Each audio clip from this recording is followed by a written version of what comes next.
Hello, everybody, and welcome to episode 44 of the In From Japan podcast, the podcast where we talk about the latest news on Japan-developed games and other things in relation to them. Now available on YouTube, Spotify, Podbean, Google Podcasts, Apple Podcasts, and Amazon Music. I'm your host, Errol Moss, as always, and with me is my co-host, the phenomenon from Suriname, Jason Corder. Hey. And we actually have a guest for the first time in quite some time. We have Ian Preschel of A+ Anime and formerly of OKBeast. Yay. Yes. OKBeast died, and here I am still. I also died, Yes. but I'm back too. What's up? Thanks for having me, guys. It's a pleasure. Oh, of course. I hope so. I hope it's a pleasure. No, definitely is. Don't get your hopes up. Going by our started yet. pre-recording, it's definitely going to be a pleasure. For those who don't know you, Ian, tell us a bit about yourself. Sure. So how deep do you want this? How far back do you want? You could just do a want to brief, know? Give us the cliff notes. Yeah. The Cliff Notes? All right, bet. Got it. Born in New Jersey, lived in like a bunch of major cities on the East Coast, moved to Tokyo when I was 25 years old out of college. I moved to Tokyo because I was escaping a really shitty medical job. I was planning on going to med school and being a doctor. Said, fuck that. No. Oh, wait. No, I'm it's not supposed to curse. fine. But I promised myself I Go wouldn't ahead, curse, but I go already made ahead. that failure. But moved to Tokyo, became an English teacher, went to language school and learned Japanese, and then moved back to the States after doing a tech media website, entertainment website, whatever you want to call it, video game thing. And then that got to a point where I could kind of start doing my own thing and learned video editing. And now I'm a video editor for a couple YouTube channels. And yeah, I'm a video editor by trade. And I do funny, stupid clips on YouTube and Twitter and stuff. And yeah, that's Nice. me now. So you actually lived the weeaboo dream in actually going to Japan. I did. Yeah, I did. That's going to be our main topic but later. No, but yeah. All right. Yeah, it's such a funny thing when people say like, you lived the anime fan's dream, and I'm like, please don't lump in my major life decision with liking I don't know, Pokemon or whatever. With going to Akihabara specifically and only. Yeah. I mean, like, yeah, like that was definitely a part of it. Like enjoying Akihabara and like the media side and the pop culture side was definitely a part of like me getting introduced to it. But like, I say this all the time on stream whenever we talk about Japan, but like the stuff that you see in pop culture in Japan is actually the least interesting, least cool thing about it. Like the majority of the coolest stuff is stuff that you'll never hear about, which is almost like the polar opposite of America, where it's like, in pop culture, the only cool things you're seeing are the things that are cool about America. Instead of a shonen anime, you live the slice yeah. of life anime. Exactly. Exactly. That's exactly what happened. So we're going to get into the Japanese games we've been playing and just going. So I'll start. I've been playing a little more Crown Tundra, mostly doing Dynamax adventures. And those are not easy. They're not. Especially because I'm doing it with AI. I'm not playing with anybody else. So there's like somebody, like for one run, somebody just kept switching their Pokemon when they were able to. And I was like, no, that one's weak against what we're going up. Stop. And then no. That's recently, not fun at all. The Zygarde is no joke. Yeah. So it's basically, I think I'd compare it to if we were to play Destiny raids or strikes together, and I'd be playing with blueberries or noobs. So I think that's your experience here in Pokemon. And the rental Pokemon is kind of annoying because they're not always that great. And it's like, I understand why they did it that way, so you can't just blaze through it with your own Pokemon, but like, I don't know, maybe put some kind of level limit or something. And then besides that, I got my Taiko drum controller. So I don't have any of the games yet, but I did download the Japanese demo, which had 2 songs. It can be quite a workout because I have not played a rhythm game, especially with an instrument controller, in like years. Probably not since 2011 when I played Beatles Rock Band. Oh my god. It's been a while. Okay, Jason, how about you? It's been a journey. So as is the running gag on the show, I have zero time besides my 9 to 5 job. So I've been relegated to mobile games. I played a bit of Bleach Brave Souls. It's kind of tapering off since I finished the Burn the Witch banner and have my summons that I wanted. I also played a bit of Tales of Crestoria. Not that much, just enough to have a 10 summon going on. And I kind of hit an epiphany. I finally realized why so many people play mobile games. It's because when you have a 9 to 5, you have time for nothing else. So that's been me, because I recently also bought Grandia HD collection because I'm a big fan of Grandia 3. With the intention of diving deep into it for the podcast, but I just had zero time. So next week, hopefully, I'll have more to say. The only thing I have as a takeaway is that old RPGs are slow to start, so be cautious with that. So Ian, what have you been playing?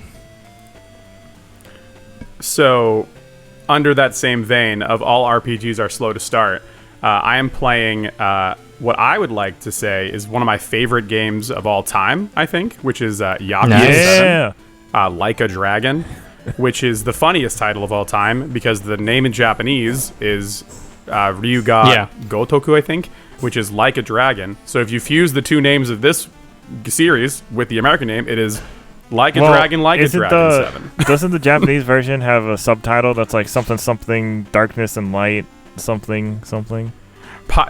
I wouldn't be surprised. All I know is that it's called Like a Dragon, and not Yakuza. Yeah.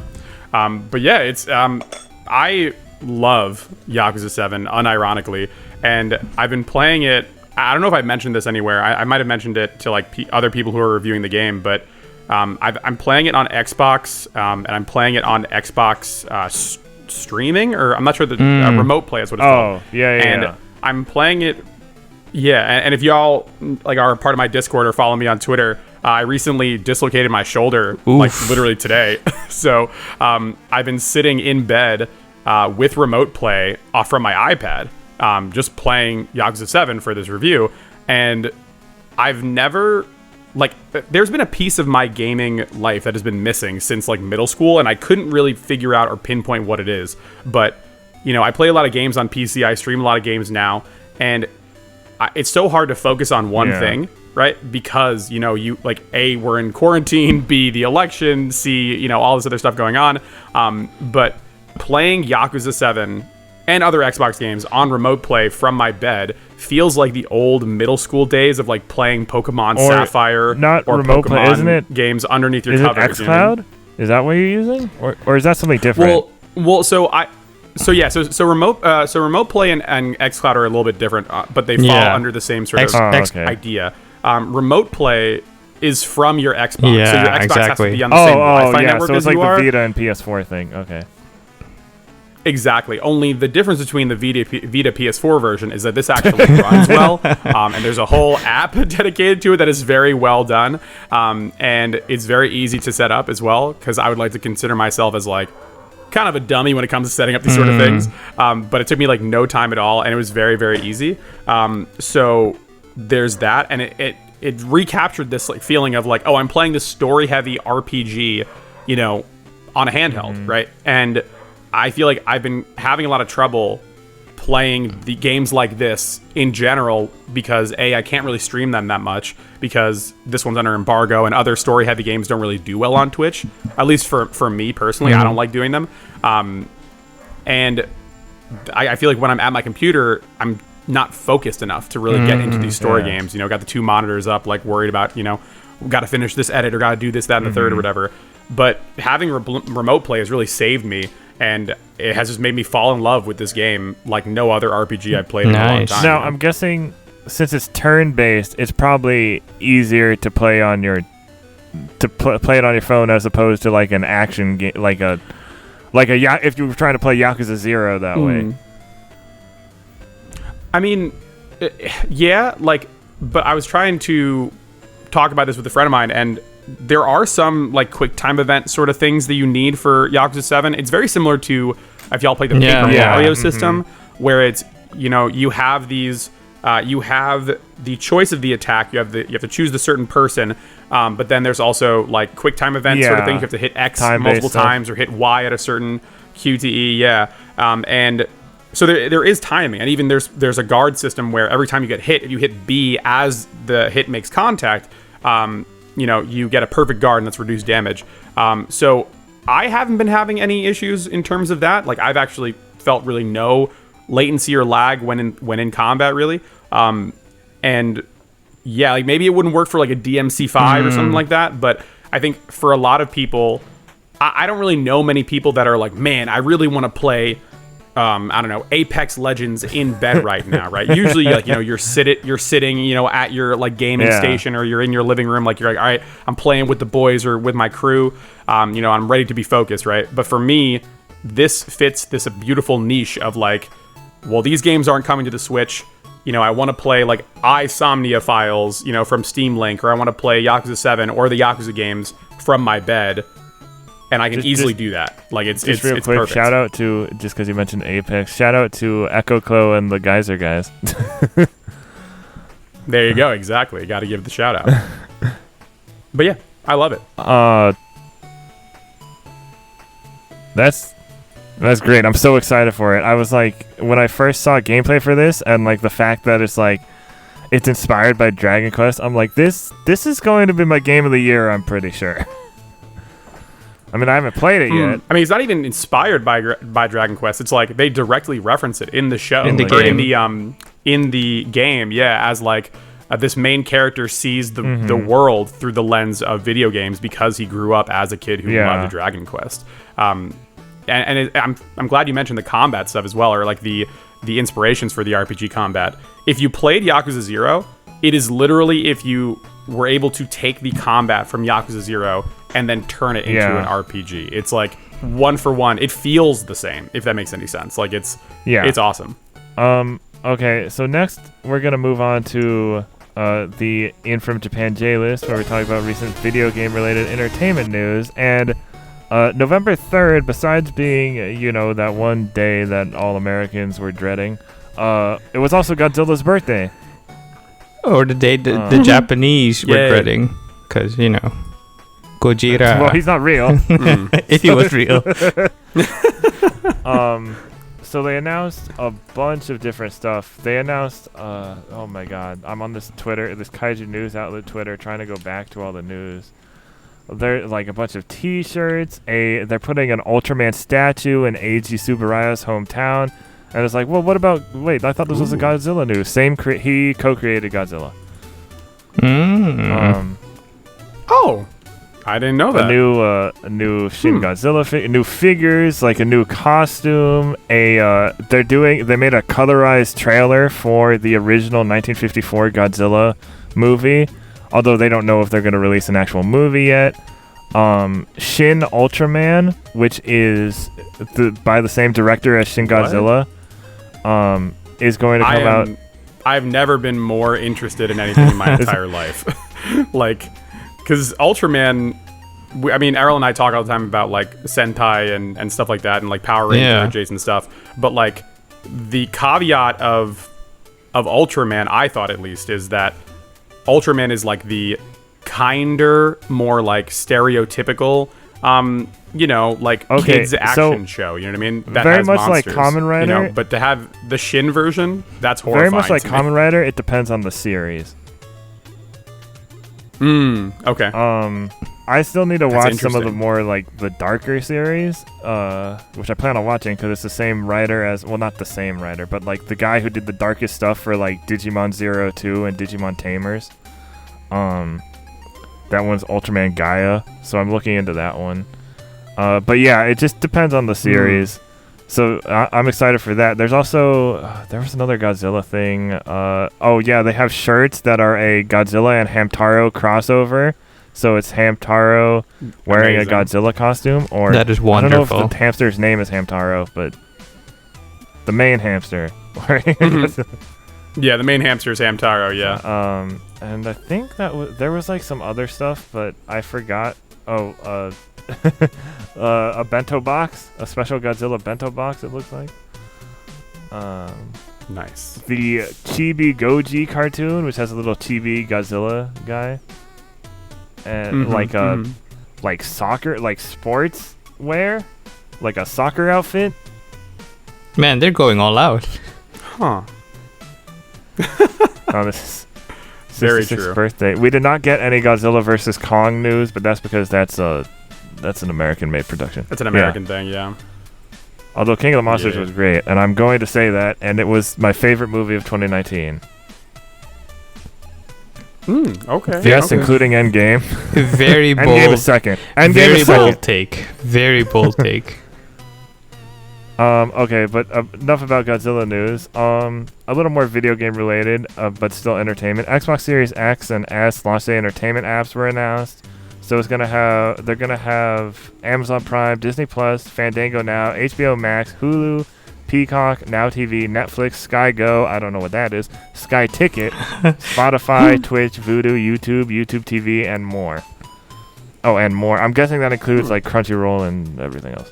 Yeah. I mean, I hope so. I mean, Sony did just buy Crunchyroll, so we have no idea what that's going to be. They're already launching. That would be a wild thing to be like, oh yeah, by the way, Xbox, you don't get the Crunchyroll Yeah, app. that'd be weird. That whole thing is, so that's the next story, is that they're nearing the acquisition of Crunchyroll, which is interesting because Funimation and Crunchyroll before Funimation got bought by Sony, they had a deal, so like they shared some of their anime stuff. And then after that deal broke, a bunch of stuff went off of Crunchyroll, and so now that it's coming back, they could have that connection again. Yes and no, because it's kind of tricky. Funimation usually only licenses stuff out for North America, so everything else is going to be a case-by-case basis. Yeah, well, usually it was, from my experience, Crunchyroll, if Funimation would have like the sub and the dub if there was one, and Crunchyroll would usually just get the sub. Yeah, that's true. Has it.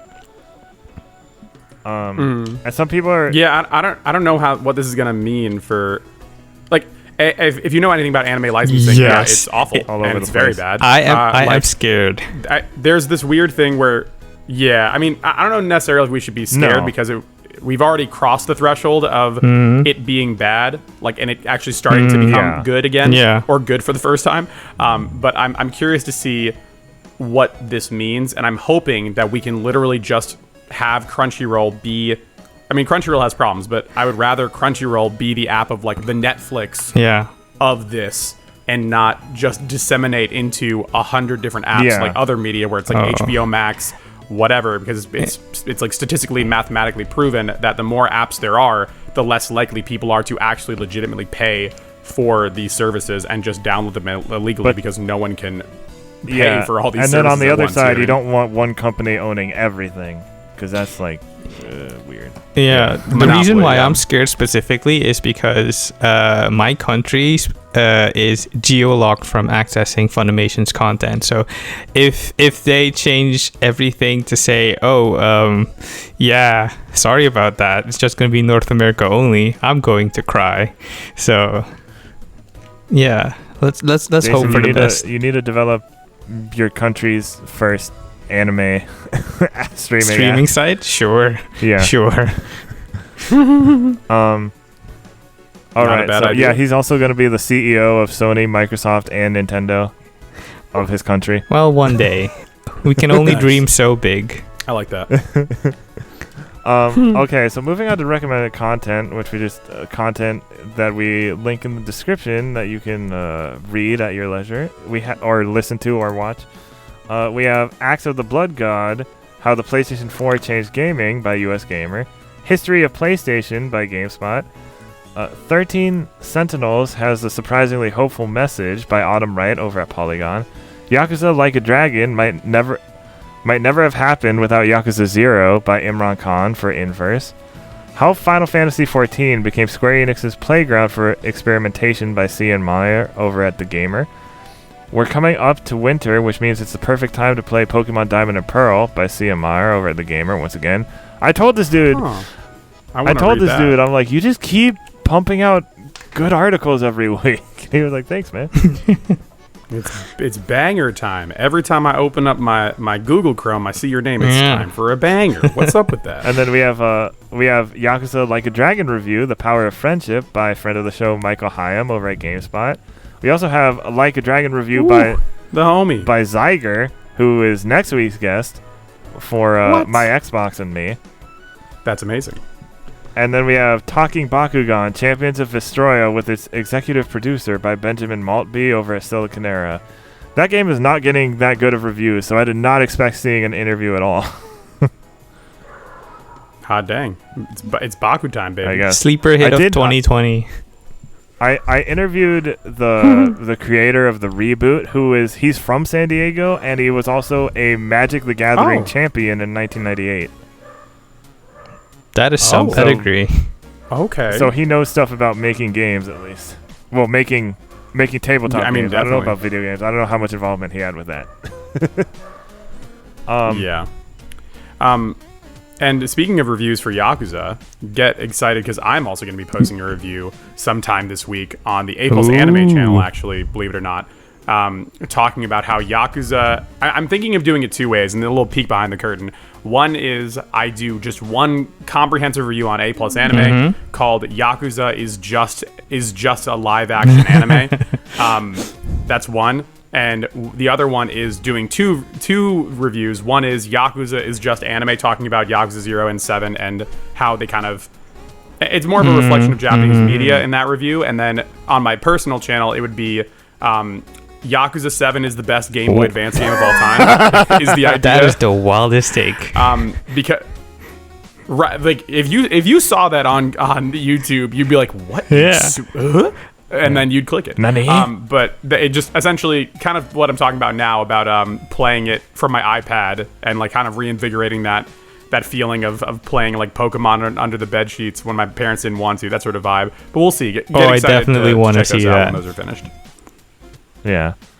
Hell yeah. All right, so now we're moving on to the news rundown, and for the baddish news section, I will let the bearer of bad news, the Shinigami, take it away. Bankai. That's Jason. Okay, so we have Capcom's network systems compromised by a third party. This is by Kite Stenbuck for Silicon Era. Capcom announced on November 4th, 2020 that some of the company group's network systems were experiencing issues in the early hours of November 2nd, 2020. It was caused by unauthorized access from a third party, which stopped some of the internal network operations. The company is currently working with the police and other related authorities to investigate third-party unauthorized access while restoring the internal systems. While Capcom apologized to stakeholders that were affected by the internal network outage, it assured that there was no breach at the customer side of the network. The public can still access Capcom's official websites and game servers, and no customer information was compromised. You can click on the article for full information. Alright. Next up, we have PS5 launch day sales will be online only. Well, it's not technically bad-ish news, but okay. This is by Sal Romano for Gamatsu. PlayStation 5 launch day sales will be conducted entirely through online retailers, Sony Interactive Entertainment announced. And the quote says, "In the interest of keeping our gamers, retailers, and staff safe amidst COVID-19, today we are confirming that all day of launch sales will be conducted through the online stores of our retail partners," said Sony Interactive Entertainment Content Communications Senior Director Sid Schumann on the PlayStation blog. You can click on the article for full details. So that was it for the bad-ish news. Ian? Oh, you mentioned Xbox is also just doing online for launch day. Yeah. So real quick, you don't want to line up. We're in a pandemic, people. You don't want to line up. No, be safe. Do your orders online, curbside pickups, whatnot. And then you don't have to go anyway. Yeah, which is better, right? Like, I was like, isn't that like? I feel like since the pandemic happened, everyone's like, oh no, what's gonna happen to this or this or this? I'm like, yeah, I'm not trying to sit outside of a Best Buy for 12 hours. I would rather just do the lottery, drive as my local Best Buy. I'm like, hey Tim, can I have my new Xbox now? Great, okay, bye, and I just go home. Like, what? This is basically a gaming console drive-through service. So, yeah. Exactly. And I should say, Ian, feel free to jump in wherever you have something to add, because we might go fast, and we don't want to let you feel left behind. Okay. Don't get lost. Oh, dude. Okay. Don't worry, I'll be Next here. up is Genshin Impact version 1.1 update launches November 11th, adds new playable characters, quests, and more. I should add, this is not the baddish news anymore. This is by Sal Romano. The bad news. New content for this free game. Yeah. I hate it. How dare them? Capitalism. More money, please. This is by Sal Romano for Gamatsu. The version 1.1 update for Genshin Impact, dubbed A New Star Approaches, will launch on November 11th, developer MiHoYo announced. The update will add the following new content via IGN. It is reported, new characters, new quests. It's a whole lot. I don't want to steal away precious reading time from Gamatsu, so give them a click. And how much content do you think, this might be a little bit too deep of a question, but like how much stuff is going to be in this game, like a full calendar? There's, I think all 6 areas are supposed to be in it by then. yes. Yeah, I think all 6 areas are supposed to be in it by then. So quite a lot. That's so much. That's so much. I feel like even when I played the day that it came out, I was like, this is a lot of stuff for a free game. And there will be seasonal drive. content, so seasonal banners as well. I think that's going to drive a lot of interest and sales. Next up, we have English Genshin Impact voice actors are finally being revealed. This is by Jenny Lada for Silicon Era. When Genshin Impact launched, we didn't know who was playing which character in English. There are multiple dubs, sure, but identities were something of a mystery. But now MiHoYo is gradually revealing who all of the English Genshin Impact voice actors are via Twitter. There isn't any sort of pattern to the reveals, though. They did kick off with Amber, one of the first people that you meet, and the most recent person to be revealed is Venti, who plays a major role in Mondstadt's storyline. Here's a full list of the English Genshin Impact voice actors so far. So I don't read the article. I don't want to take away from. I feel so bad about it. But no, so. I want to highlight these voice actors. I want to highlight these voice actors. Let me do. I'll okay, take you it. do I'm it. You the do it. voice You do actor. it. Okay. So for more information, you can look at this article. But we have Amber is Kelly Baskin, Barbara is Laura Stahl, Beidou, I don't even know half these characters, is Allegra Clark. Diluc is Sean Chiplock, who I follow on Twitter, and he streams. You should go check him out. And he's also Rivali in Breath of the Wild. And Jean is Stephanie, or Jean? No, it was Jean. Yeah, that's right. Stephanie Sutherland. Kaya is Josie Montana McCoy. That must be a newer person. Lisa is Mara Juno. Yeehaw. Razor is Todd Habercorn, which that's he's well known. Venti is Erica Harlacher, who is also pretty well known. I think she was in Yokai Watch. Okay. And yeah, that's all that's confirmed so far. I think the funny thing about like revealing these character voice actors, like if they are somebody big, the funny thing is that there's a chance that you might never ever see these people because you have to roll to get new characters in Genshin. Besides, I think the first couple, I think. Well, they might. So I think that's funny. No, because you do see them in the story. Like they all have quests. So even if you don't get them, you will see and talk to the character. Oh, okay. I didn't know that. I thought that for the majority of characters that you like, I know that there are story characters like what's his name? The handsome ice mage with the sword, the tan guy. Yeah. So I know that you get him through the story, but I thought that like some of the other characters were like, oh yeah, you'll never see this person unless you get them in a role. Okay, so that's cool then, because I imagine being like, oh man, my favorite voice actor, like Troy Baker is gonna be a character in the thing, and it's like, all right, well his drop rate is less than 1%. Like good luck. you know. So yeah, I thought it was funny. Yeah. But yeah. This part will probably get edited out. It's fine. You never know.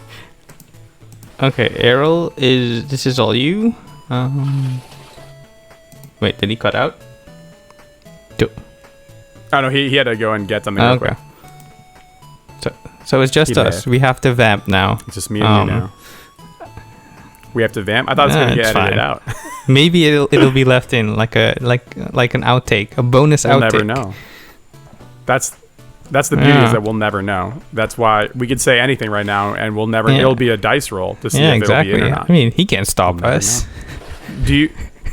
It's true. Do you play Genshin I Impact do or no? occasionally, but at this point, it's just I'm running into the free to play barrier where it just doesn't make sense to keep playing, and I just want to pay full price so I can experience everything. But yeah, it's valid. Yeah, there's a bit of a wall at a certain point. Yeah. Maybe I'll dive in one or two times if something new drops, but I don't think so. I haven't played in a hot minute either. Yeah. So, okay, next story is Xbox Series X and Series S launch live stream set for November 10th. This is just a short little story. This is once again by Sarumono over at Gamatsu. Microsoft will host an Xbox Series X and Xbox Series S launch celebration live stream on November 10th at 11 a.m. Pacific Time, 2 p.m. Eastern, the company announced. You will be able to watch it on YouTube, Twitch, and Facebook. The live stream will feature Let's Play segments with game creators, showcase special launch highlights from around the world, and raise funds for various causes. It will not feature any sort of big announcements. Okay. Then it's just like, hey, look, if you want to know more about these games, check this live stream out. They have to be upfront with this because people, despite hearing that there will be no big announcements, will be expecting big announcements. And then, that's true, I guess. But like in my head, I'm like, if you're not like, if people have the consoles, right? Won't they be playing them and not watching a live stream about the console that they're currently owning? You know what I mean? But maybe what if you get the console, but you're waiting to get the game because the console it does cost a bit. So you're like, okay, I'll see more. For sure. To see if I'm fully interested in this game. I don't know. Yeah, just a thought. I guess that's true.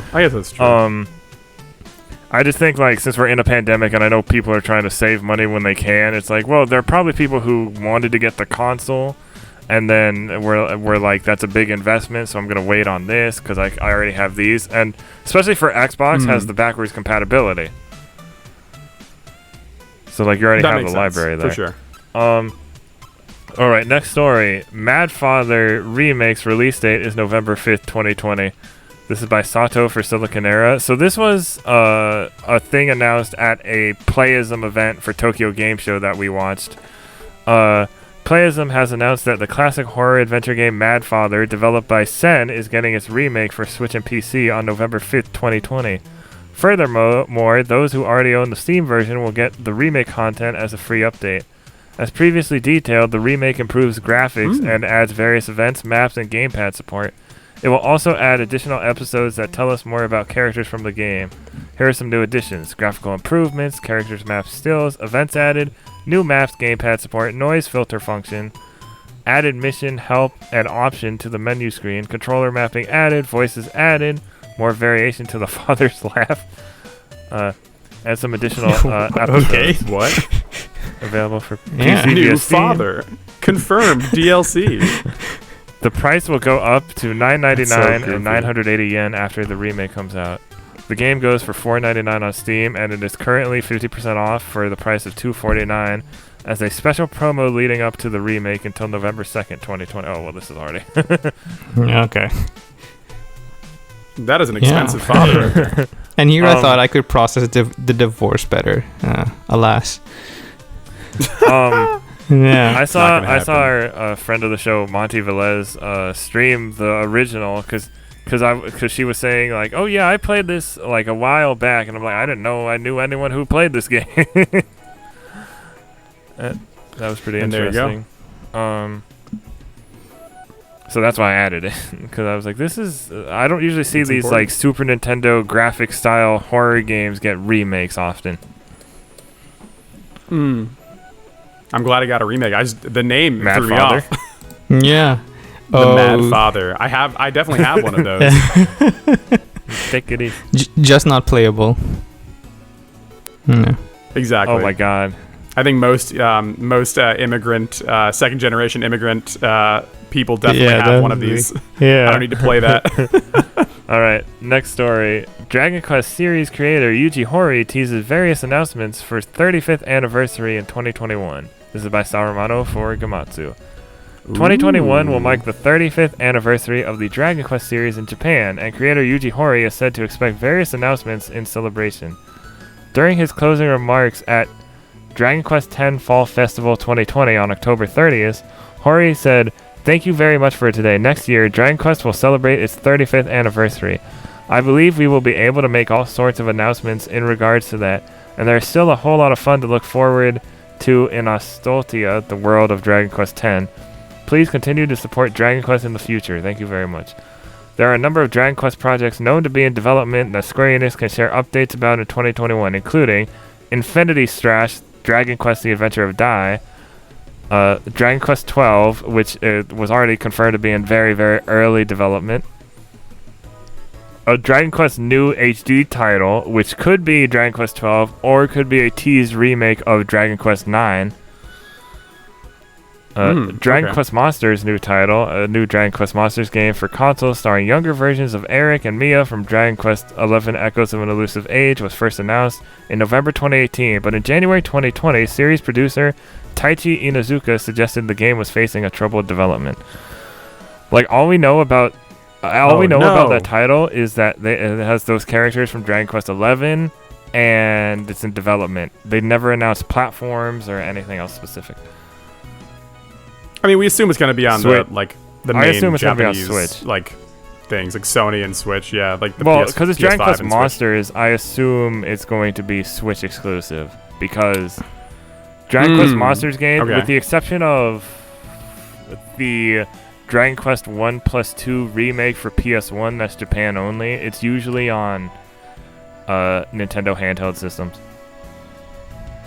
Okay. Also, that makes sense. Because I know you've played a handful of Mon games. The original Dragon Quest Monsters for the Game Boy Color has an enhanced port on Nintendo Switch on the Japanese eShop. That's pretty cheap. Ooh, that's so cool. I think you should definitely check that out if you're looking to get into Dragon Quest. And also, for sure. And if you're also looking into that, I think Dragon Quest 11 is coming to Game Pass, Game Pass as well. And there's a demo out. There's a crazy. demo out on everything now. It's a 10-hour demo. One. It has a lot of content, so you really get a feel for what the game is like. And your save carries over. Yeah. It's one of the best JRPGs I ever played, I think. And I think, honestly, every single RPG should do that. Like, if they're confident in the game, like, RPGs are a large time investment. So if people play your game for 10 hours and they're like, I'm good, then either they're lying to themselves or the game wasn't. I don't know if it should be 10 hours, yeah. but a few hours would be good. Instead of just this, like, oh, you do these few battles and go to the first hour. And I'm like, that's not... Because you don't really get... I guess it depends on the RPG, but... Maybe the first gym, if we're talking Pokemon style, I think maybe that would definitely give boss you good would make sense, total sense. Yeah. And then the next story is Mother Shop will open temporarily in Osaka and Tokyo, Japan. This is by Kite Stenbuck for Siliconera. Hobonichi announced that it will temporarily open a shop that displays and sells Mother merchandise in Osaka and Tokyo, Japan from November to December 2020. Dude, we got Angry Father, we got the Mother store. So many. There's a through line here. It's a whole family. Sure. Capitalist mom, angry dad. There is. It's pretty dope. Nothing about. It's gonna Franklin badge, towels, bead charms, and smaller plushies of Master Belch and Mr. Saturn. Nice, dude. This has nothing to do with Mother 3, so I'm sorry, people who got excited. Real quick though, Andre R.I.P. Seegers of Game Explain just tweeted a meme where he had two pictures, and it said Biden announces Mother 3, and the next picture is every state in America turning blue. Yeah. Every state blue. Yeah, I saw that. Yeah. That's good. Okay, I like next up is PS5 DualSense doesn't work natively with PS4, but it does with PS3. This is by Joe Screbbles for IGN. PS5's DualSense controller doesn't appear to work natively on PS4. Yeah, plot twist on PS4, but curiously, it does connect to PS3. With PS5 peripherals on sale in the US, YouTuber Midnight Man, as spotted by VGC, managed to unbox the DualSense and test its features. In the video, we see the PS4 failing to recognize the DualSense using a USB connection and recognizing a wireless controller in its Bluetooth menu, but not allowing control once connected. However, when connected to a PS3 using a USB controller, the DualSense is recognized and can navigate the console menus. Resetera user Iceblade has previously said that only the PS button doesn't work when connected to the PS3 in this way, but that it can be connected wirelessly too. You can click on the article for full details, but this is definitely a curious thing. Not a big deal, I guess, but they said it's just an interest. Like they said, look, like they said like something about PS3 games, but also they said like, you know what? Maybe let's not make PS4 controllers backwards compatible, because maybe people were onto something when they said the light bar was a bad idea. Well, I think, dude, a little side tangent. I think every single controller you should be given the option of turn off unnecessary light thing, because it burns my retina when I'm playing at night, and it's like the strongest LED known to man is blaring in my eyes. Like, I know the controller's on, dude. Let me turn it off. What I did please. appreciate is that in the Legend of Korra game, it changes colors when you switch between elements. But that was like the only time I ever liked that. Like, yeah, that's neat. It's about as far as it goes for me. Yeah, if I had to say, like, it's interesting. It's probably because design-wise, the PS5 controller is fundamentally closer to the PS3 one than the PS4 one, because of the light bar thing, and it might also have to do with the USB or Bluetooth antenna. I think, Really? I'm just guessing. I mean, I would believe that for sure. I mean, I would believe that, but I feel like in my head, it was like, it definitely seems like a designer was like, oh yeah, we'll just turn it off for the PS4, and they're like, what about the PS3? They're like, no one's gonna check if it's a PS3 it's just dude. Come on. Cut to the internet, and he's like, damn it! Like they searched for it. Why would you do all that work? Imagine somebody being like, wait, if that works, then surely this means, and they get their like wired PS2 controller and try like shoving the thing in like it feels like someone at like the coder was like set value to 0 to PS4 and then just didn't bother doing the same thing for the PS3. I think Mark Medina of IGN used the DualSense to play Mario 64, so it's versatile. That's what I can say. Yeah. For sure. Okay, next up we have PS5 custom plate maker apologizes after confusion. Update, all orders cancelled. This is by Matt TM Kim for IGN. Let's see, the original article states, a company promising customized PS5 faceplates has come under scrutiny recently after their website briefly disappeared and their social media presence became temporarily hard to find. Now the company is back online and promises that all orders for custom PS5 plates will be fulfilled. Okay, so now I'm going to the update. Customized My Plates has now announced that it has cancelled all sales of custom created PS5 plates and will not be selling PS5 plates in any capacity due to pressure from Sony. It will now sell vinyl console skins instead. What? In a statement to... So... Okay, that's interesting. No, I was just saying, like, that seems like kind of... Well, I mean, that's, like, business is business, right? Yeah. But, like, are they legally even allowed to do that? They're like, listen, Sony, you're going to put out like 3 faceplates, so why can't? I mean, they do that for like Nintendo stuff too. Like, there are people that made custom stuff on Etsy, and like even larger companies did that as well. So I don't understand the. It just seems strange. To me. I'll go to the statement real quick and I'll comment. In a statement to IGN, Customize My Plates explained that the decision stems from conversations with Sony's legal team and that trademarks for PS5's removable plates are too complex for a small team to navigate without risk of legal infringement. So what I'm guessing is it's kind of a proprietary design to aid in the exhaustion of all the hot air. That might be okay. I mean, I don't believe that. I believe that it was literally like as complicated as I'm sure that they are, right? I'm sure that I could make one, but like I'm telling you right now, it cannot be as complicated as like you hit small thing on the side, you take off plate, you put plate back on. Like, they're gonna be on Etsy or they're gonna be on other like smaller things easily. I'm sure that it was like.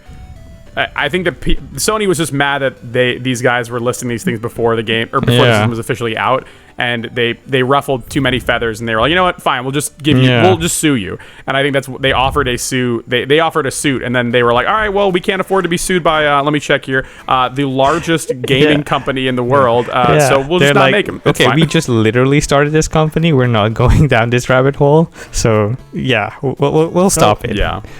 Are they gonna sell? They're probably just gonna sell custom ones in like Sony themselves.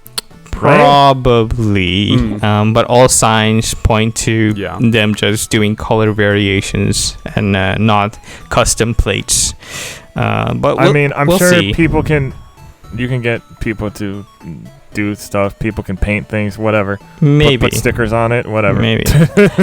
But it also depends on the material of the plates. It might not be just a straight plastic mold thing. It might be a special proprietary thing. I'm just spitballing here, but it's definitely something that could have been handled better by Sony. I feel like I want either a black one or a red one when they make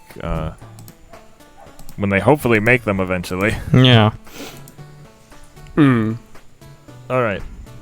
I want a custom with Hatsune Miku on it. The one I saw that was really cool was the Miles Morales one. Somebody like photoshopped because it was red and it was like red and black, and like the lights were red too. I was like, that's too cool. That's too cool. They're not gonna do that.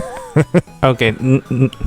Yeah, that's the thing. If you want to know what Sony won't do, now, it's the thing that now you I want. have to throw out my ideal design. It's probably the red, white, and blue Bleach colors with the skull emblem on the side.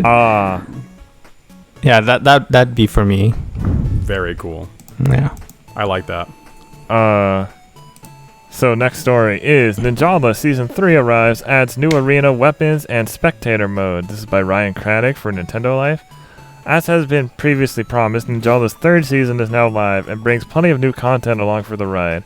Major new additions include special collections and the all-new spectator mode, but there are usual gameplay tweaks and new weapons to enjoy too. They have new gum weapons, Popeye and Cerberus, Ninjala Story Pack Chapter 2, the new stage, Croissant Arena, a spectator mode, UI and layout of the base screen has been revived. A non-combat area has been implemented for the Team Battle Standby Dojo. Ninjala code feature to claim special presents.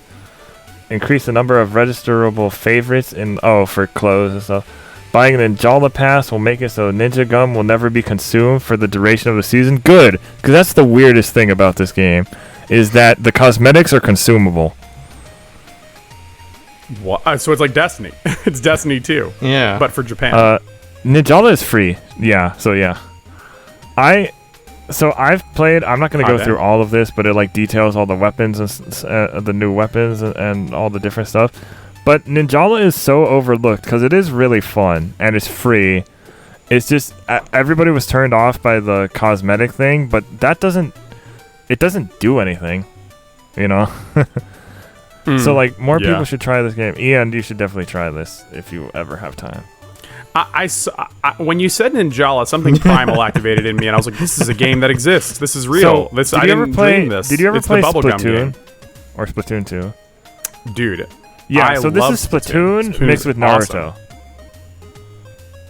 Splatudio, dude. You're running on walls. You're shooting bubble gum at people or whacking them with gum weapons. Oh, you sold me. You said the N. I almost said something bad. You said the N word, but I was like, no, you didn't. No, you said the other Naruto. N word. The other N word. Hey, but petition to change the N word to Naruto to stop racism and start anime. Yeah, we don't. But yeah, so it sounds awesome to me. I will totally check this game out. Okay. Yeah. Hard to transition out of that joke, huh? Okay. And for our word, Resident Evil. Probably not. Next up is Resident Evil Village supports ray tracing fast loading on PS5. This is by Sal Romano for Gamatsu. Resident Evil Village will support ray tracing and fast loading on PS5 according to the game's PlayStation.com page. Ray tracing and fast loading are likely also supported by the Xbox Series version of RE Village. The PS5 version will also support the adaptive triggers and haptic feedback of the DualSense wireless controller, as well as PS5's Tempest 3D audio technology. If you click on the article, there's a full overview of the features. And I want to add that considering that the MC5 Special Edition on the Series S doesn't feature ray tracing, it might be possible that the Series S version of RE Village also might not feature ray tracing. But in the case of the former, it might be due to time constraints because they wanted to get it out in time of the new console's launch. So maybe with enough time now, they have figured... Didn't they already delay RE? I don't think they delayed it. I think they just announced it. They had an announcement in August planned, but they never did. So that shifted, and the timetable shifted accordingly. All right. Next up, we have Japanese Entertainment Corporation Genda to acquire a majority of Sega Entertainment shares. This is by Kazuma Hashimoto for Silicon Era. Japanese Entertainment Corporation Genda will acquire a majority of shares in Sega Entertainment. Genda, which is an acronym for Global Entertainment Network for Dreams and Aspirations. That's a pretty sweet name. That's quite a name. Yeah. Yeah. Announced the shares acquisition, at the recent board of directors meeting. Genda will hold 85.1% of Sega Entertainment shares as of December 3rd, 2020, once the transfer goes into effect. Genda Co.'s primary focus is on developing an amusement machine rental business, online crane machines, promotional sales, and business between the Chinese and United States markets.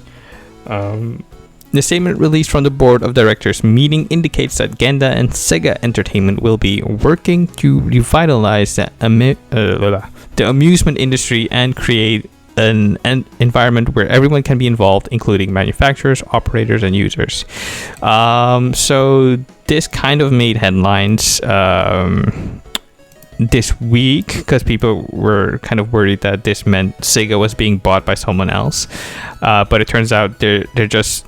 Or their arcade division, at least. Yeah, they're just selling off their arcade division. Yeah. They will still be developing arcade games and probably just licensing their name to Genda for use of the arcade cabinets or arcades in Japan. Next up, we also have another update to this. Sega Arcade Center will still be named Sega after Genda handover by Kite Stenbuck for Silicon Era. We previously learned that Sega Entertainment, which manages facilities related to Sega from arcade game centers to restaurants, will have the majority of its shares acquired by Genda. Some concerns were caused by this announcement, such as whether the iconic Sega game centers will have their name changed after the acquisition and whether Sega may take its hands off the arcade game scene entirely.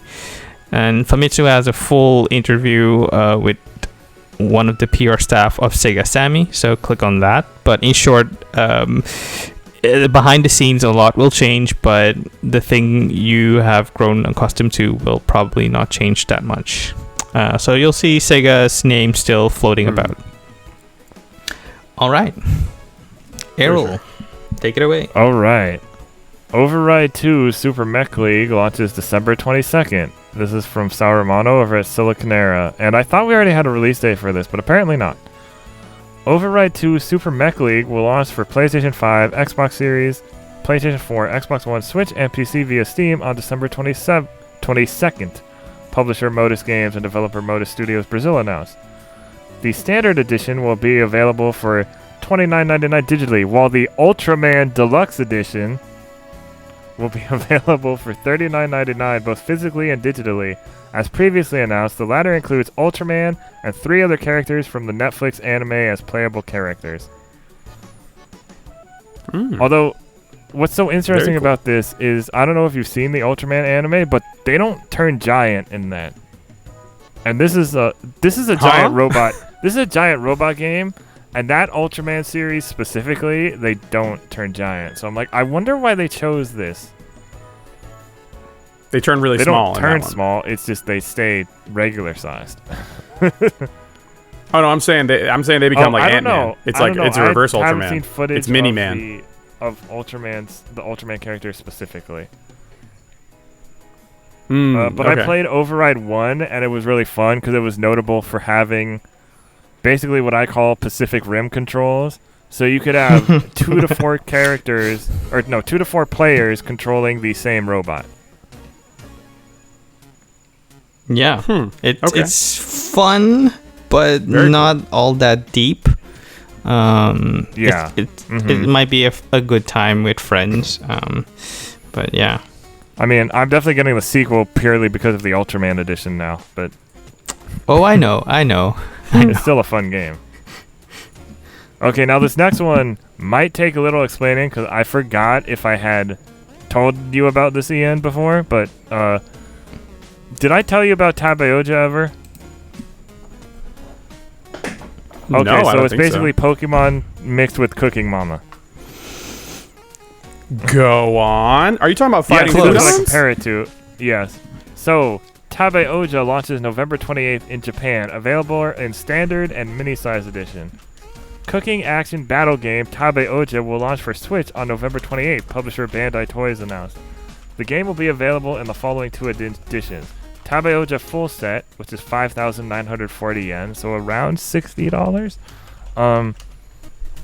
Comes with a game download code Oja Gear, the item possessed by the protagonist in the game. It is equipped to the Switch Joy-Con controller like a gadget.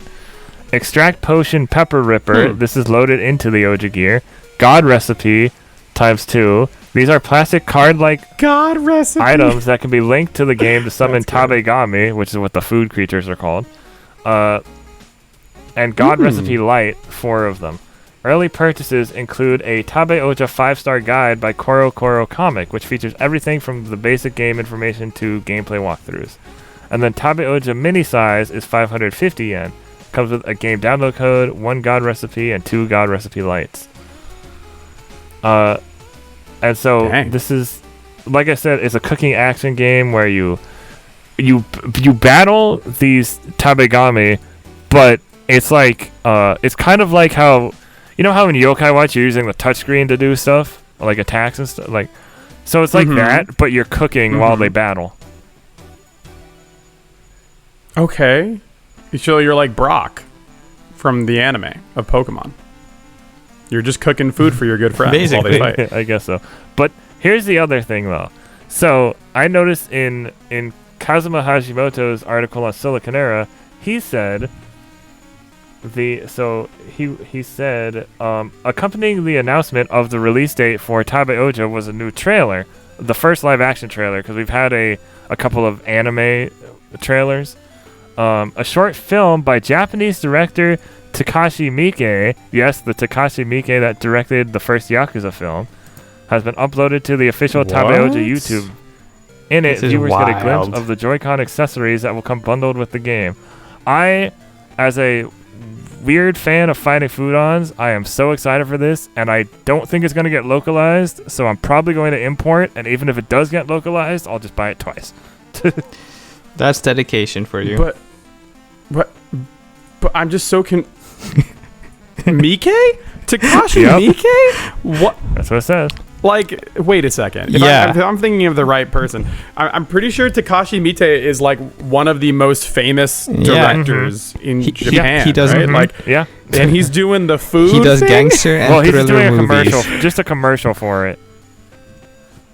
Oh, okay, but still, that's okay. Yeah. Shout out. Someone must know somebody who knows somebody. You know what I mean? It's like, oh yeah, Takashi Miike is my uncle's best friend, so he's doing this thing as a favor. There is no way this game can be bad. It's as if Scorsese would direct a Pokemon commercial. I would be so pumped. I swear to God, that'd be great. I also like that it's interesting that it's digital only, so I'm expecting it not to be like. I don't expect it to be that big of a game, especially because the digital version is super cheap. But it's also like not super, even for Switch, is not super graphically like taxing, intense or whatever. So I'm like, maybe it does have a bit. Like, we'll see. Or they plan on DLC in the future. I have no idea. Yeah, something. Next story: Taiko no Tatsujin Rhythmic Adventure Pack, Rhythmic Adventure 1 and 2 trailers. This is by Saruman over at Komatsu once again. Bandai Namco has released 2 new trailers for Taiko no Tatsujin Rhythmic Adventure Pack, each highlighting one of the 2 RPGs included in the collection. Here's an overview of the game via Nintendo.com. I'm not going to go through everything, but key features are, for the first one is you take care of your foes you encounter in Taiko battles, drum on the Taiko well to attack, mess it up and you'll be attacked. Compose a team of your favorite characters to take on even stronger enemies. In Rhythmic Adventure 1, you serendipitously meet Taki, who has the important job of protecting all of history. He tells you his friend Tiki has been abducted by someone named Professor Timedine, who's trying to dismantle this is Japan. history. Japan is great. Travel to all sorts of ages throughout history and do away with the bad guys. In Rhythmic Adventure 2, the treasures that protect the very being of the world, the OO parts, have been stolen by the shady organization, the Hexagria Magical Society. In order to retrieve them, Dawn and Katsu embark on a grand adventure. Will Dawn and his friends be able to retrieve the OO parts? Oh my God, Katsu-dan. Jesus Christ, dude. Successfully and save the world. That's great. And of course, you can play the Taiko game mode. The library consists of over 130 songs, including 6 newly added titles, such as Pretender by Official Hige Dandism and Gurenge from Demon Slayer Kimetsu no Yaiba. Nice. Ooh, and that's so fun. This comes out for Switch on November 26th in Japan and Southeast Asia, and December 3rd in the West. And this is why I got the Taiko controller. You were super prepared. I mean, it makes sense. It's cool. It's a cool idea. Okay. I'm gonna try, because I should have good enough internet at that time to stream that, but we'll see. All right. Just drive to my house, dude. It's fine. I have to wear a mask. Be safe though. Get tested. Yeah.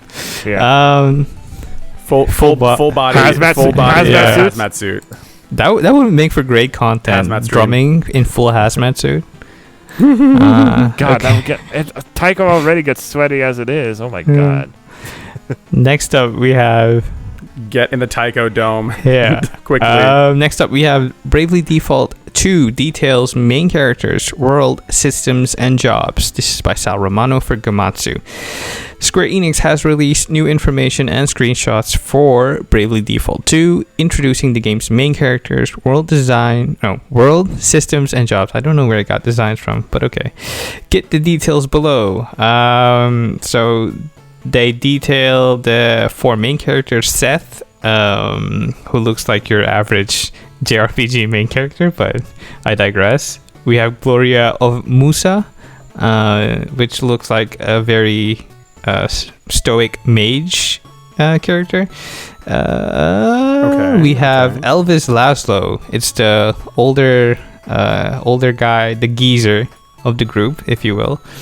The geezer. We have Adele Ain, who looks like the geezer. He definitely looks the type with the goatee, the hat. It's like, yeah, he's a full stereotype right there. You have Adele Ain, who looks like a very adventurous young woman. Yeah, and they also detailed the world, the continent of Excellent, or excellent. It looks really pretty. You can click on the article for full details, but it's shaping up to be a really great time. I was a bit critical last week because I thought the animations of the characters weren't as consistent as I wanted it to be. They kind of feel like dolls going about in the world and not like actual characters in the world, if that makes sense. Kind of the jump force of it all. And what game did Erroll play? Fairy Tail, where they don't express as much as they should.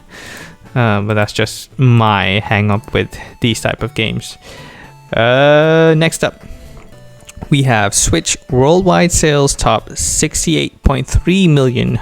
Super Mario 3D All-Stars tops 5.21 million. This is also by Sal Romano for Gamatsu. Yeah. Jeez. Nintendo Switch has sold 68.3 million units worldwide as of September 30th, 2020. Nintendo announced in its latest earnings release a total of 6.86 million Switch hardware and 49.81 million software were sold during the 3 months ended September 30th. In comparison to the Nintendo 3DS, they sold less hardware but way more software. So that's some crazy attach rate. Nintendo altered its previously announced forecast that it will sell 19 million Switch units between April 2020 and March 2021 to 24 million units. So the last time we spoke about this, I think it was the beginning of this year, and I read 19 million. I was like, oh, yeah. Nintendo, sweetie, you're so optimistic.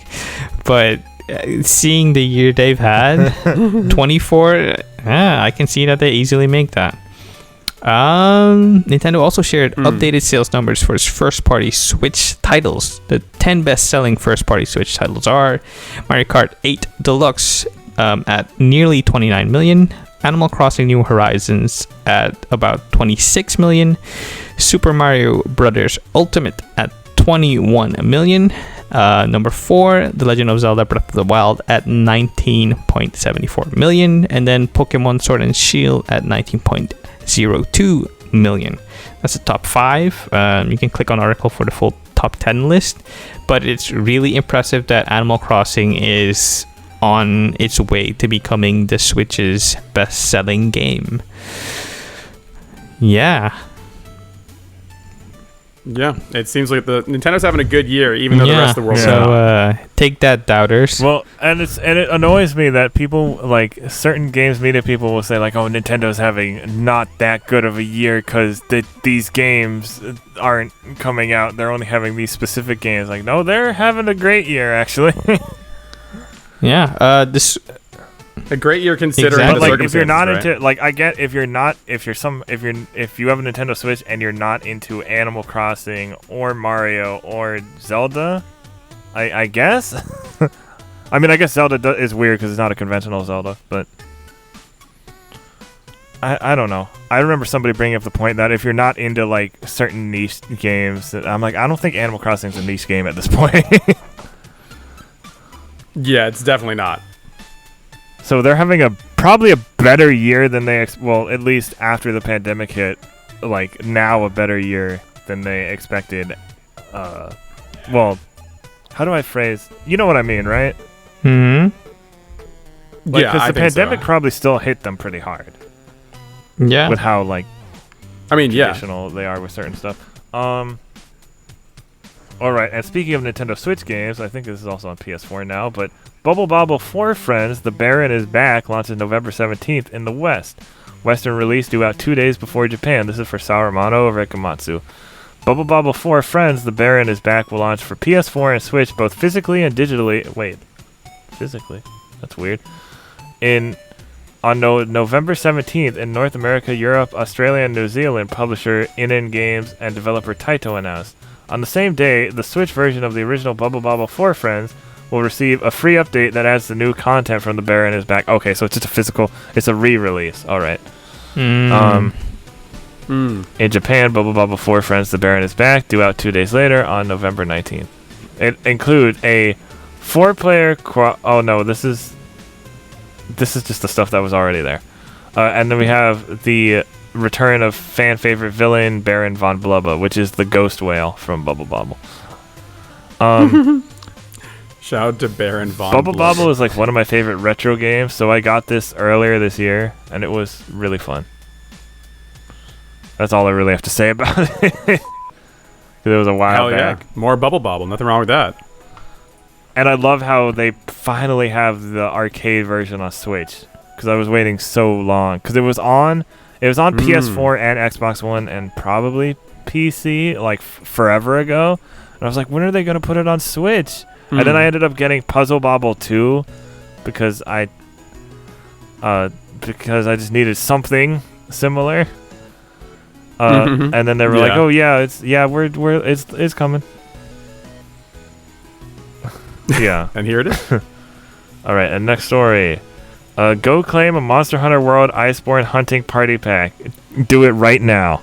This is by... Stop what you're doing. Take your phone that you're listening to this podcast on, throw it out the window, open your Xbox, get the pack, get the phone back from outside, fix your window.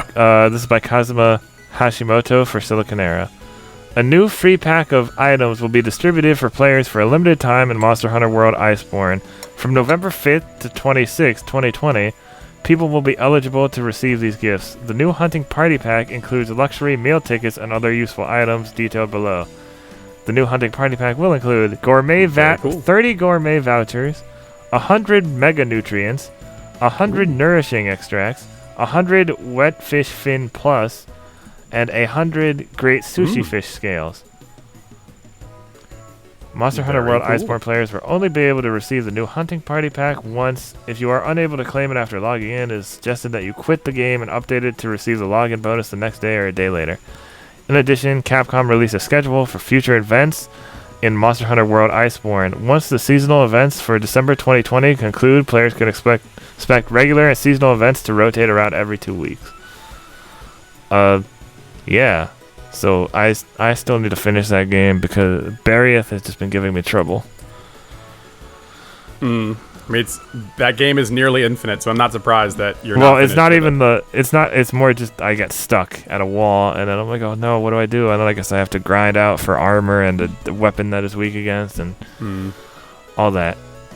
The classic Japan conundrum. And then next we have some updates on Monster Hunter Rise, which could be my game of the year for 2021. Oh, well, no. I think Monster Hunter Stories 2 might be my... if it makes it in 2021. Touche. Get a first look at the Monster Hunter Rise character creator. This is also by Kazuma Hashimoto for Siliconera. The official Monster Hunter Rise Twitter account shared a short video showcasing the character creator. This clip includes a brief look at how your Palico and Palamute can be customized. As expected, the general character creator is a bit more robust compared to past handheld titles. The character creator will allow for even more fine tweaking of your character's face. In the video, you can see that players will be able to change just about everything.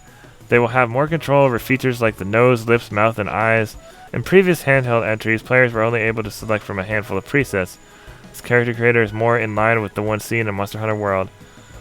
The rest of the video's time is spent showing players how players can customize the Palico and Palamute in Monster Hunter Rise. Players will be able to change the coat, eyes, tail, ears, and clothing of the Palamute. This video showcases each of these options briefly, though it does a good job of detailing how the color sliders will work with the hunter's best friend. And finally, the video shows off customization options for the Palico. So now we know... Dog. I'm so we don't have to keep it blue. Dude. We can do whatever color. We're getting that yellow, golden Shiba color, baby. And you can do the stomach. You can make it weird colors too. You can make it stomach neon green if you want. Yeah, I think I made my cat in. World, like red. Because I named the cat Strawberry, and I was like, it's gonna be colored like a strawberry. Oh yeah, like a strawberry cake or something. I'm very original, as you can see. So yeah, I have no idea when we do my cat in World or in Rise, but the dog is gonna be just a standard golden Shiba. I'm basic. No. You're not gonna put Luna. Oh, Luna's gonna be the cat. Luna will be my. Oh yeah, no, yeah. I have to update my. So the cat that I had in Worlds was before we had Luna. So now I have to put Luna in the game. Yeah. So, but then again, what if I miss Strawberry from World? Maybe Strawberry has to live in World, and Strawberry has lived their life, and now I have to bring Luna into the digital world because Luna is very powerful in the real world. So I assume that power level will transfer over to the video game. Exactly. And the last piece of Monster Hunter Rise news before we get into our main topic is meet the Monster Hunter Rise Escurgo. Oh, that makes sense now. By Jenny Lada for Silicon Era. While Escargot might not be for everyone, it looks like Monster Hunter Rise Escurgo might be more universally loved item. Capcom took to the official Twitter account for the game to share a hunting helper, a sort of natural creature in the wild that can help people as they play. The Escurgo announcement was accompanied by a short video showing how it works. As the name suggests, it is a snail someone might fight while on a... it should probably say find. While out on a hunt, a person could pick the hunting helper up and stow them away. Then later, if you place the Escurgo down, it will release a healing mist that will restore a hunter's health in the same way a potion might. This appears as a cloud in the field, and the clip and announcement didn't note if it is an area of effect healer. I would assume so.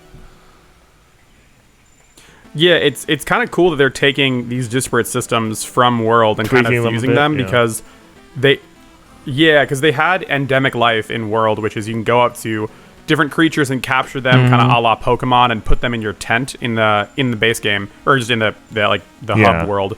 And there were also some of these creatures that could benefit you, like there were like crabs where you could kind of kick them, and then they would drop a stone or something like that they were like rolling on, or dung pods from these dung beetles, or the toads that would paralyze people. Yeah, so it seems as though they're upping it one stage where you can capture them and then use them in the game. Because the Escurgo, they say, you can find them, pick it up, and then use it later down the road, which I think is very interesting. And kind of doubling down on the idea of the wire bug being both endemic life and new feature. So I'm so incredibly excited for this game because... My favorite thing in the world is Japanese company makes a really good game with a really solid concept, does that concept literally to death to the point where the people who played the original games are now fans and are now working on the game.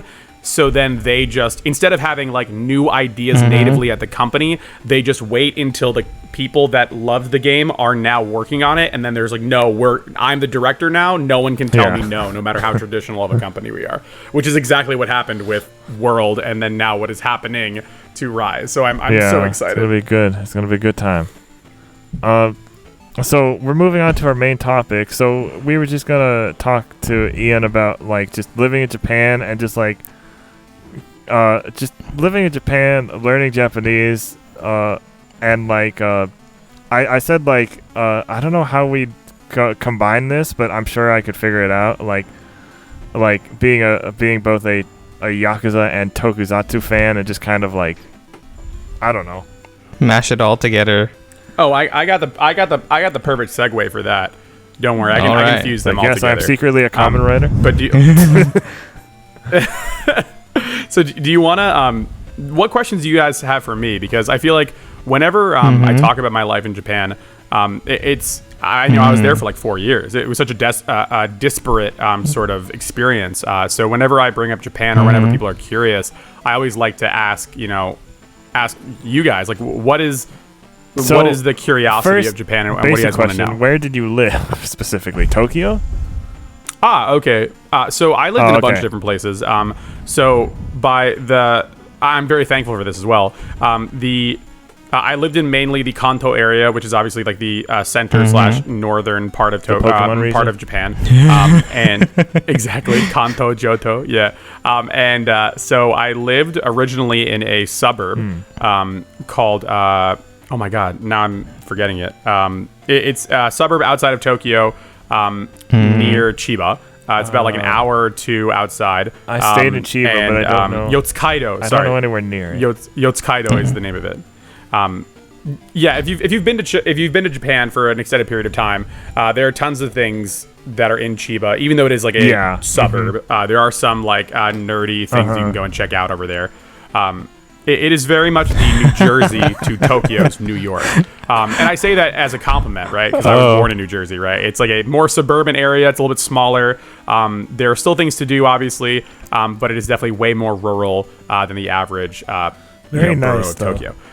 So, yeah, it's awesome. I love it. So from there, I moved from Yotsukaido to Owami, which is like 3 hours on the opposite end from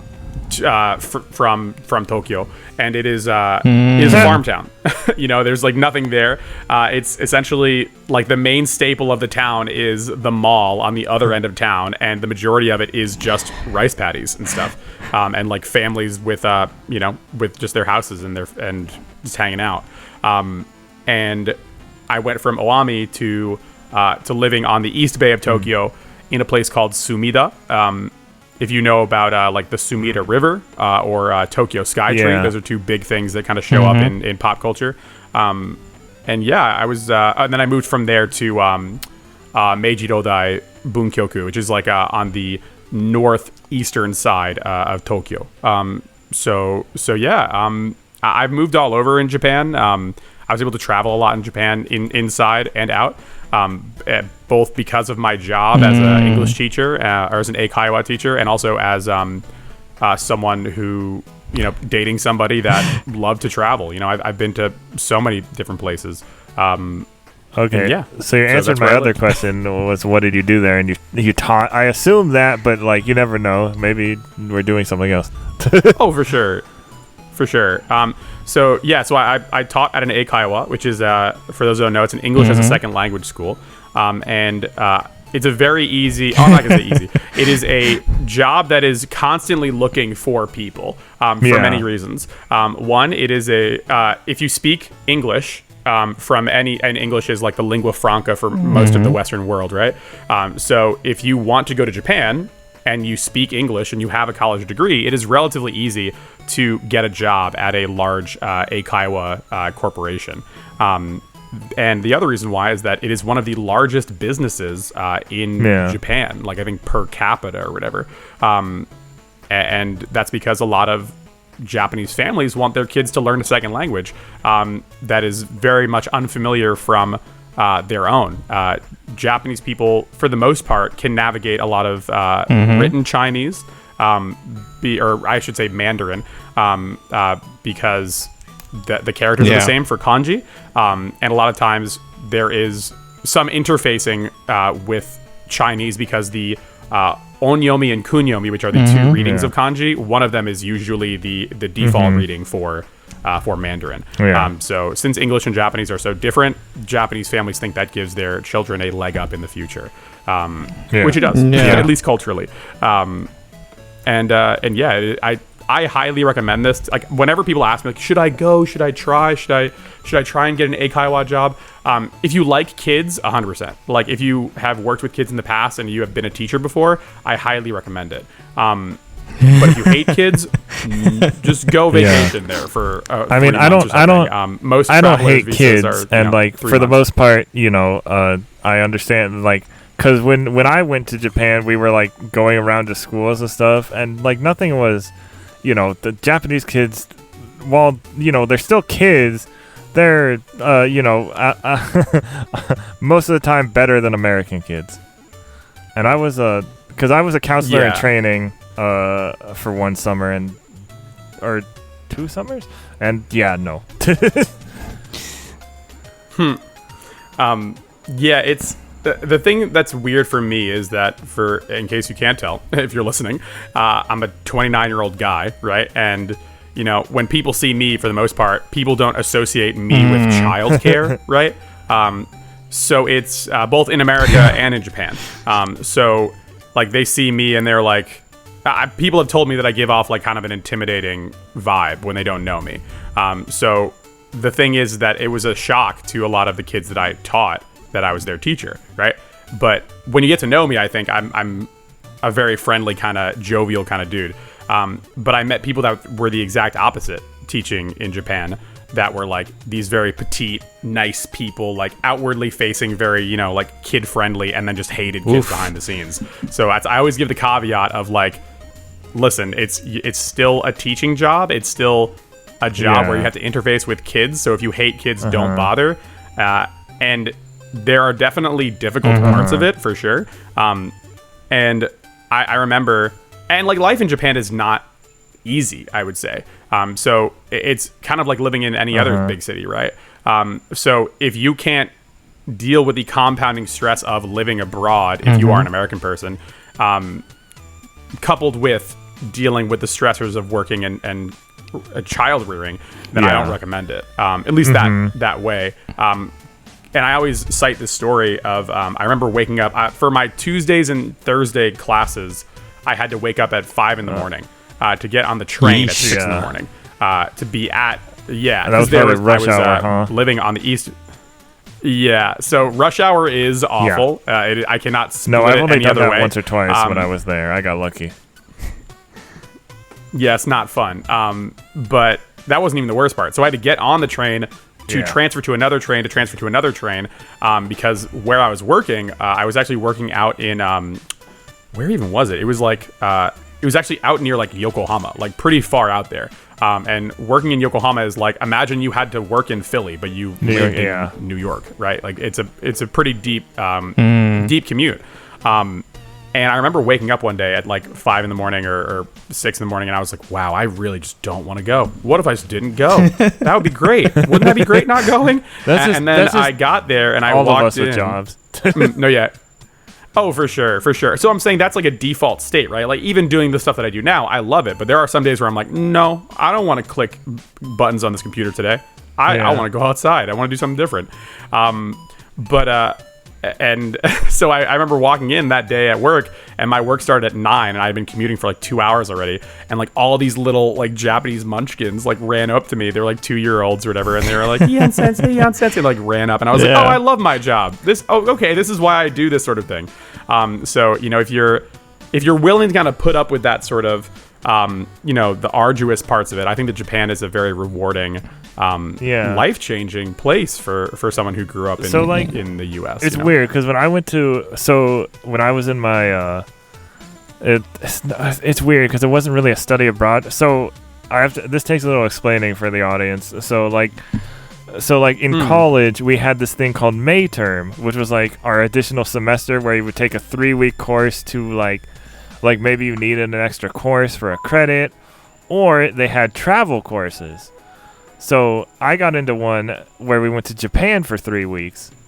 And so we went to Kyoto first for very nice. We went to Kyoto first for a couple days. And then we went to Hiroshima.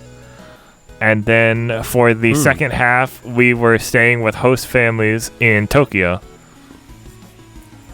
And so, and I felt like in Tokyo, because I didn't really go around by myself in Hiroshima or Kyoto, but in Tokyo, like, because we had like some prep, so we learned a little bit of basic Japanese from our sensei. But like being in Tokyo, I didn't feel like I needed to struggle. I was like struggling to really communicate ever, because you know the trains have like a bunch of the trains have English, say stuff in English, and like I don't know. It was just like I felt. I don't know. In some ways, I felt more comfortable there than being in American cities. I know exactly what you're saying. So the thing that I always say to people about Japan, whenever you're visiting for a short term, is that you'll never really get the feeling of what it feels like to live there if you're there for the allotted time of vacation, right? Or even 3 months, which is the longest traveler's visa that you don't need to fully apply for. Because you don't feel like even living in San Diego right now, like I've moved a bunch of different times in my life, but I don't even really feel like I live in San Diego right now, because a city to me only gets lived in when you like live in the heart of it and you have to like use the public transportation and walk around and like, you know, navigate the same streets over and over again. I do one of those things, Tokyo, but I don't live in the heart of it or did.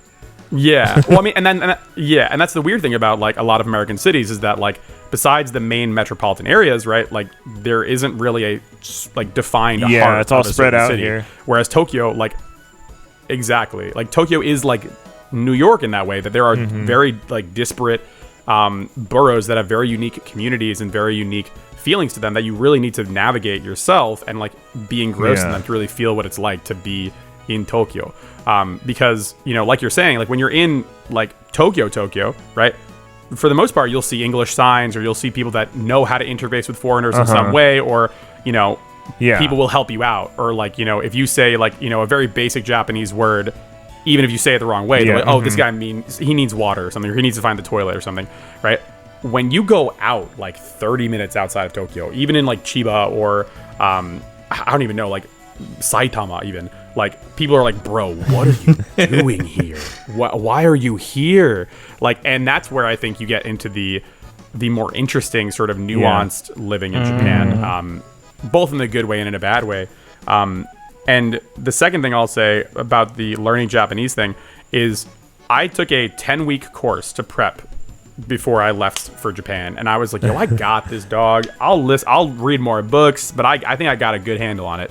The second you step off that plane in Narita, hey, that's where we landed too. You have no information. It's gone. Yeah, like, but you have everything you learned the second you step foot. If you're going from never speaking Japanese in Japan to going to do that, you wasted 10 weeks of your life. It's because it's not the same. I don't mean to say that in a bad way. Like I think it's definitely worth your time, right? But it's what I mean to say is that it's a completely different feeling, because when you are the cultural minority, or whenever you're the minority, there is a certain level of pressure to perform, at least for me, and also this pressure to assimilate, right? And there is inherently that is inherently impossible if you are me, right? I'm like a beefy white dude from America, right? And and I had, at the time I had dyed blonde hair, like platinum blonde hair. He looked kind of like and earrings. So they looked at me. I saw that on Twitter. You look kind of like Lemillion from My Hero Academia. Yeah, I came to the harsh realization of that this past week. But they looked at me and they were like, "Oh, okay, sure." And that never goes away. Like even if your Japanese is good, right? That feeling of, you know, pressure to perform and pressure to, you know, be respectful and use the right words and all that sort of stuff, it never goes away. And I think that unless you are like I mean, I stream, right? I'm on podcast, right? I'm to a certain extent I'm a performer, right? But unless you're a professional actor or something like, or if you are a polyglot and you know a bunch of languages, that is horrifying. You know what I mean? And like you were it's like no one's gonna beat your ass, right? In Japan, but there? You know. Yeah, so I was very lucky that I had a friend named Caitlin, who was already at the company that I was working for, and she kind of helped set me up with a job and stuff like that, and kind of introduced me to this whole world.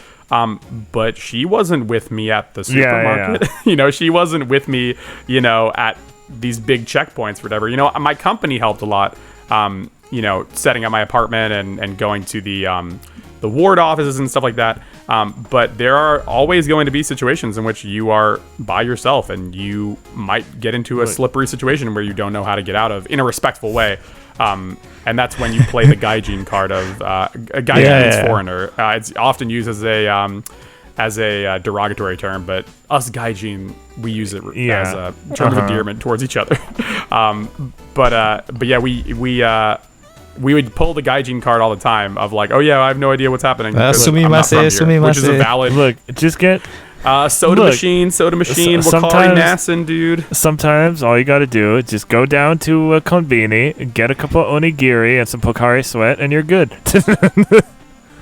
and cry in your apartment in your one LDK. Just cry. But yeah, so that was a whole big diatribe of just saying that, you know, I would like to think that before I moved to Japan, I had, you know, a deep and even level of respect for everybody, right? I was lucky to have grown up in a very multicultural town, and also being the child of immigrants and having, you know, my dad's side escape the Holocaust. I thought that I knew a lot about what it meant to be othered, right? But, you know, moving to a different country, right? even a country where like people are generally friendly, like there is an inherent fear of messing up or or of doing the wrong thing or whatever. And I think that every American person, or even every person, should go and live in a foreign country for at least a year to kind of build and develop those muscles of empathy, because I think that now more than ever, both working in a different country and also working with kids in a different country, and like trying to teach cultural difference and stuff like that, it really changes you into a different type of person that I'm so glad that I have become. Just listening to you explaining it, and me kind of always having had that urge or dream to go to Japan one day. Used to be thinking to myself, okay, I'll go to Tokyo, I'll just go see the sites, the most popular destinations. But now following vloggers who live in Japan and content creators from Japan, following their work, they say, Tokyo is great and all, but maybe go for the rural sites, go for the villages, go for the quiet places. That's where you're going to experience Japan the best. So I noticed something, and maybe it's because we didn't do that much because we just got there, but in Kyoto was like pretty quiet, there didn't seem to be much of like a nightlife. At least that's what it seemed like to us. And then when we go to Hiroshima, there's like, I'm guessing I don't know if it's a bigger city, but it's more, I don't know, it's more a city-like city. Do you know what I mean, Ian? I get what you mean. Yeah, like a mid-level. So like there was more of a city. nightlife, like especially near where we were staying, and then of course Tokyo obviously is Tokyo. But like the weird part about Kyoto specifically is that the majority of its economy and the majority of why people travel there is because it is traditional, right? Like you don't see a lot of buildings that are larger than 1 to 2 stories, right? A lot of exactly. There's a huge religious component to that as well, both cultural and spiritual. So there is a different vibe because everyone knows about Kyoto, right? But the thing is that, like you said before, like what do you go there for if you're not either eating delicious food, like it's very popular with like its desserts and matcha and stuff like that, or if you're seeing like Inari shrines or stuff like that, like that's pretty much it. And then outside of that, like you go 30 minutes outside of like main Kyoto city and you're hanging out in like like either a rice field or like a bamboo forest, or you're just hanging out. Like it's awesome. Sounds a lot like my mom's hometown, where like her family mostly is Southeast Asian, and where she's from is kind of like a village. So you talking about the rice paddies and the small setting and the quietness of it all just feels like it feels like home to me, and I hope to experience it one day. Oh, I think that everyone should do it. I always tell people, like when I was leaving, my friends threw me like a going away party when I left back in 2015 or 14. And they were like, bro, I could never do that. I can't believe you. Like, how would you do? I'm like, yeah, you can. Like, I'm a moron. Like, and it took me 1 week to fill out the application. I can totally do it. And he's like, no, but I can't. Like, and that's kind of the philosophy that I had, is like, if I can do it, literally any human being can do it. And I think that there's a lot of people, like, understandably so. And I left at, I think, the perfect time.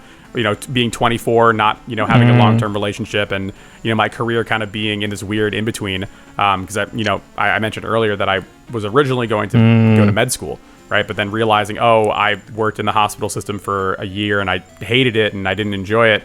I was like, I'm not going to bother. I literally had already taken my MCAT, and I was like, I'm not going to even follow through with this. And just decided to leave. Not everyone has that luxury, obviously.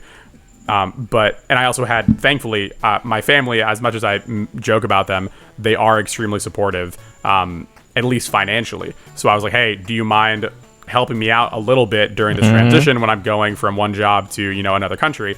Obviously, everyone doesn't have that sort of equity. But I if you can, I highly suggest just going for it, because the more you think about it, the scarier it gets, and then you will never get to, the part that I think is the best part of Japan.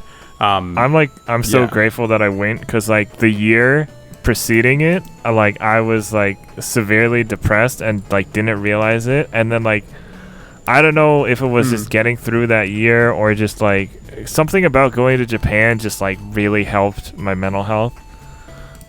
I'm not sure what exactly it was, but it's probably a combination of things. But so like I'm always wondering, like I wonder when I'm gonna go back, because I talk to like I have one friend there who I talked to her about like going back, but like I'm just like I don't know when. Like I thought maybe this year, but obviously that can't happen now. But you know, I'm always like I really do want to go back, and I want to go with like other friends, because like I had because the people I went with, they were cool, but I had like just met them, so like I want to like see who else I can go with and just have those experiences and show them stuff. So one other question. Well, this is more about learning Japanese and living in Japan. So you have credited like Kamen Rider and Sentai to helping you learn Japanese, right? Or so I just wanted you to talk 100%. A little bit about that, because as the big tokusatsu guy here, I was like, well. Yeah, no, I can totally do that. My Japanese journey is a little bit weird, and I need to preface it with I have, for those that follow me online or whatever, y'all already know this, but I have very bad ADHD. For context, the medication I take is the strongest dose legally allowed. And I didn't get a diagnosis until I was an adult, until literally I came back to America from Japan. And I promise this is relevant to the story at large. So what happened was that I was dating my wife at the time, or she wasn't my wife yet, but I was dating my girlfriend at the time, and I decided, I was like, you know what, I want to be serious in this relationship. You know, I want to learn Japanese because, you know, there's definitely a subsect of people in Japan, you know, white dudes from Canada and European countries in America that move to Japan, marry Japanese women or men or whatever, and then like expect them to do everything for them, right? It is a huge sect of people that are the most insufferable people in the world in Japan. A lot of them were my bosses at my company. So I met these guys, and I was like, I never want to be that person. I want to, you know, share culturally with whoever my future partner is going to be. And that's when I started to research language schools in Tokyo. So after my contract was up at my English speaking company, or English teaching company, my Eikaiwa, I applied to an international language school, got in, and then spent an entire year learning Japanese there. The issue with learning Japanese in Japan is that your teachers will be Japanese. Yeah. The issue with that is that the majority of your classmates, for the most part, will be, if you're in Japan, will be from Chinese-speaking countries or Mandarin-speaking countries, and they already know kanji. And the majority of the difficulty Westerners will face learning Japanese is kanji, because that is the mid to high level of interacting and interfacing with Japan is kanji. Learning hiragana and katakana is like kindergartner level stuff, and then even kindergartners learn basic kanji to get through the day. So kanji is, again, like a writing system that I was talking about earlier. So you can imagine kanji, there are over 20,000 different characters, right? They're not commonly used all at once. You can imagine someone with ADHD who has problems focusing and very bad short-term memory because of this would have a big, rough time learning 20,000 unique characters, right? Especially coming from a country that doesn't use kanji, at least in my town, right? So I faced a lot of difficulty going to this language school once it got past my basic understanding of Japanese. Even after living there for, at that point, 2.5, 3 years, right? Because they don't let you use Japanese at an eikaiwa. You have to be the token American speak English yeehaw kind of guy. You can't ask questions in Japanese. It's very common for that to be the case. So I faced a lot of difficulty. And the way that I kind of curbed that difficulty and kind of gave myself the enjoyment that a lot of my language school learning didn't give me was, getting into Japanese kids TV. And one of those shows was Kamen Rider. The other was Super Sentai or Power Rangers for those of us in the US or in the West. Sometimes. And sometimes, yeah, exactly, sometimes. And I know the old adage when it comes to learning Japanese is don't learn Japanese from anime because you will get in trouble. And you 100% will get in trouble if you use anime Japanese in Japan. Because I did get in trouble. I quoted Vegeta one time, and I almost got my ass kicked by one of County's friends, who is a 5 foot tall Japanese lady, and she was going to kill me. Thankfully, that was diffused by my wife, so I'm okay now, but it'll get you in trouble. The beauty of Kamen Rider and Super Sentai is that in those downtime moments, right, they're speaking exaggerated, obviously, but they're speaking Japanese, right? They're speaking an exaggerated version of Japanese that is okay for kids, meaning you probably aren't going to hear, teme or stuff like that, like stuff that is essentially like cursing people out. Like you'll hear maybe the occasional baka or whatever, but it'll be like a very subdued, very muted version. Exactly. And that's the best part is that, when you're a kid, you learn English that way too. You learn a basic understanding at school. You interface with kids' TV. That helps you, get excited and pumped up about learning different words. And then you use them at school, and it's like a haptic feedback loop. Wait, so which series, what was airing while you were like, what did you keep? Because I know it changes every year, obviously. But, like, is there a main Kamen Rider or Sentai that you credit to, like, really helping? Or did it just kind of keep going? Yeah, that's a toughie, honestly. Because and this is a weird thing about Japanese, is that there's and I promise I'll get to the end point. But there's an old adage with Japanese people and their English that Japanese people are very bad at English until they're drunk. And then the people that you thought would never speak English to you would start speaking fluent English, right? Like either coworkers or people that you met on the street or whatever. The second that Japanese people get drunk, they'll just start talking English to you. And for me, it was the same way, but in reversed, where I was so stressed out about that sort of, model immigrant thing that we were talking about earlier, that I was like horrified to use Japanese if people would give me the chance to use English. And ironically enough, Kamen Rider helped kind of bridge that gap of me just, even putting it on in the background. It would help me kind of just acclimatize to like just hearing it and using these simple words that I was learning at Japanese school. But the issue was, even though I was getting used to it, I still wasn't comfortable enough. And all the learned things that I got from these kids' TV shows, they didn't really apply until I moved to San Diego, honestly. So for me, it took a long time for these sort of lessons to kind of, zero in. So the show that I credit to, like, absorption or whatever, I guess would have to be the first one that I watched, which is Kamen Rider Guy. Yeah. But the show that really helped me, get to that next level of enunciation and pronunciation would have to be Lupin Ranger versus Pato Ranger, which is the Cops and Robbers Power Rangers that it's inspired by. Those weren't the same year, I don't think. Oh, no. Gaim is like super old. I was lucky enough to find people who had like English subtitled stuff that helped me find that. But Lupin and Pato, I watched in San Diego way after it aired, just because I had already had the translated stuff, and I was like, all right, well, I'm going to turn the translations off and just listen, because now I felt comfortable enough.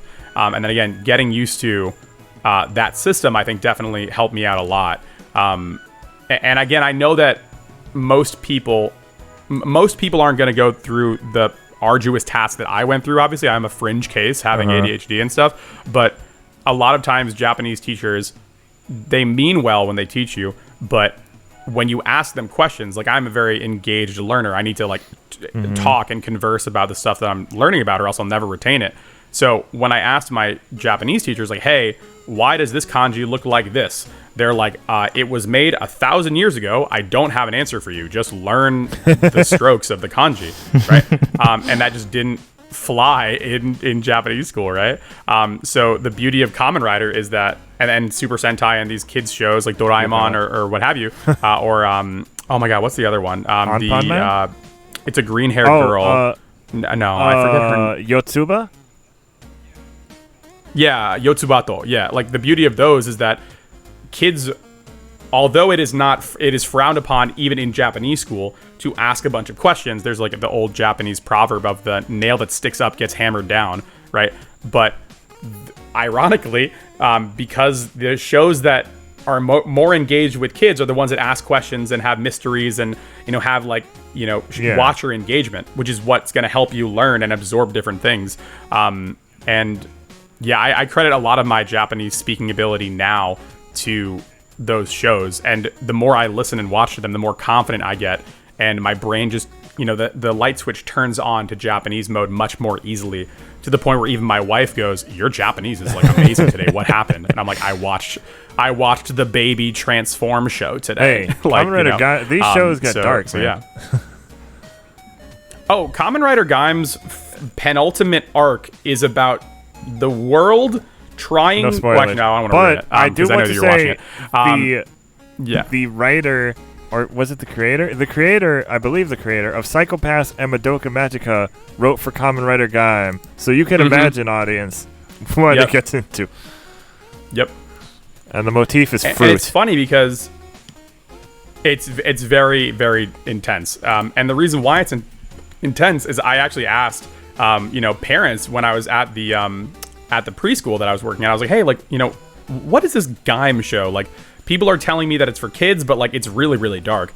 And the parents were like, oh, well, it's actually for the moms. Yeah. And I'm like, yeah, right. What? I'm like, what are you talking about? Right, I've heard that and too. Then she's like, well, I don't know how shows are in America. I was very lucky that I had a bilingual mom at one of my preschools. And I asked her in English, I was like, what's the deal with it? And they're like, well, the merchandise and the the transformation sequences and all that sort of stuff, they're designed for the kids, right? We buy them, they're in all the different cereals and what have you, but the storylines are for the parents, because, and specifically the moms is what she said, because the parents are the ones focusing on the story, the daily, like the day in, the day out, the drama or whatever, because it's just a J drama, right? It's just a telenovela, but like with a kid's coding around it. And she was like, that's the reason why sometimes it gets really dark, because you can't have like a flat note to end your show. You have to have it get intense, the climax of the show. And I was like, whoa, okay. And like the more I thought about it, and the more I thought of the plot lines, I was like, no 8-year-old is. I mean, of course, wow, again, Adam and Eve, the fruit. Of course, like, again, it depends on the series. Like, it depends on which one. For sure. I have yet to be disappointed, though. Like, literally, the most recent one that I watched is the one that's airing, just finished, I think just finished airing, which was 01, which talks about like the idea of, like, essentially it's just Nier Automata, but with Kamen Rider. It's like the idea of what makes something human, what is human, do robots, if they achieve a certain level of sentience, like a robot do they deserve rights? Yep. Like what is a soul? What is worth defending? What is human? What does it mean to be human? And I'm like, this is for like ages 5 and up. You know what I mean? Like, it's not like labeled as like T for teen. It's like, and if you told like people our age, like 30-year-olds, I watch Kamen Rider in Japan, and you were a Japanese person, they would laugh at you, right? Like, but when you watch the story, you're like, wait, you're telling me that the Power Rangers that ends its last season with a nuclear warfare scene that is accurate, this is for kids? And you're like, yeah, whatever. This is how it is. Philosophy and ethics for kindergartners.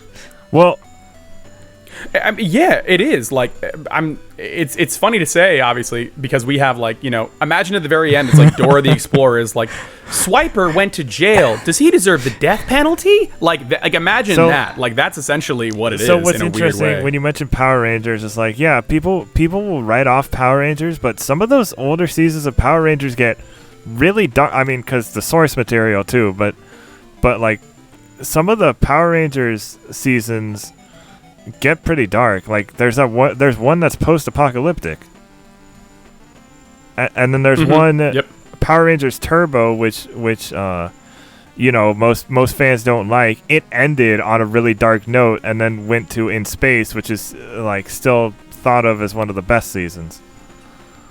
So like it. I mean, as much as the American ones can get dark, I can tell you guaranteed with a bullet the Japanese ones especially are 10 in regards times to like darker. Kamen Rider, but because we only got 2 Kamen Rider adaptation, and the first was awful, and the second was okay.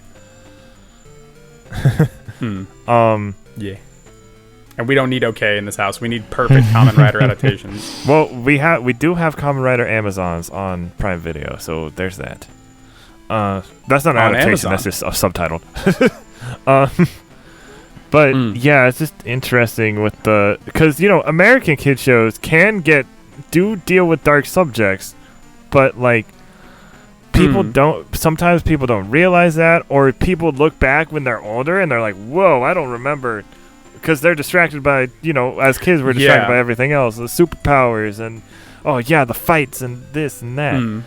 But yeah, I mean, everyone talks about like Rocko's Modern Life and like the 90s wave of kids TV, but like imagine if they just didn't stop that. That's kind of what a lot of Japanese kids media is. I mean, look, we were talking about Godzilla earlier, right? Godzilla is a metaphor for nuclear war, and that's like a beloved kids icon, right?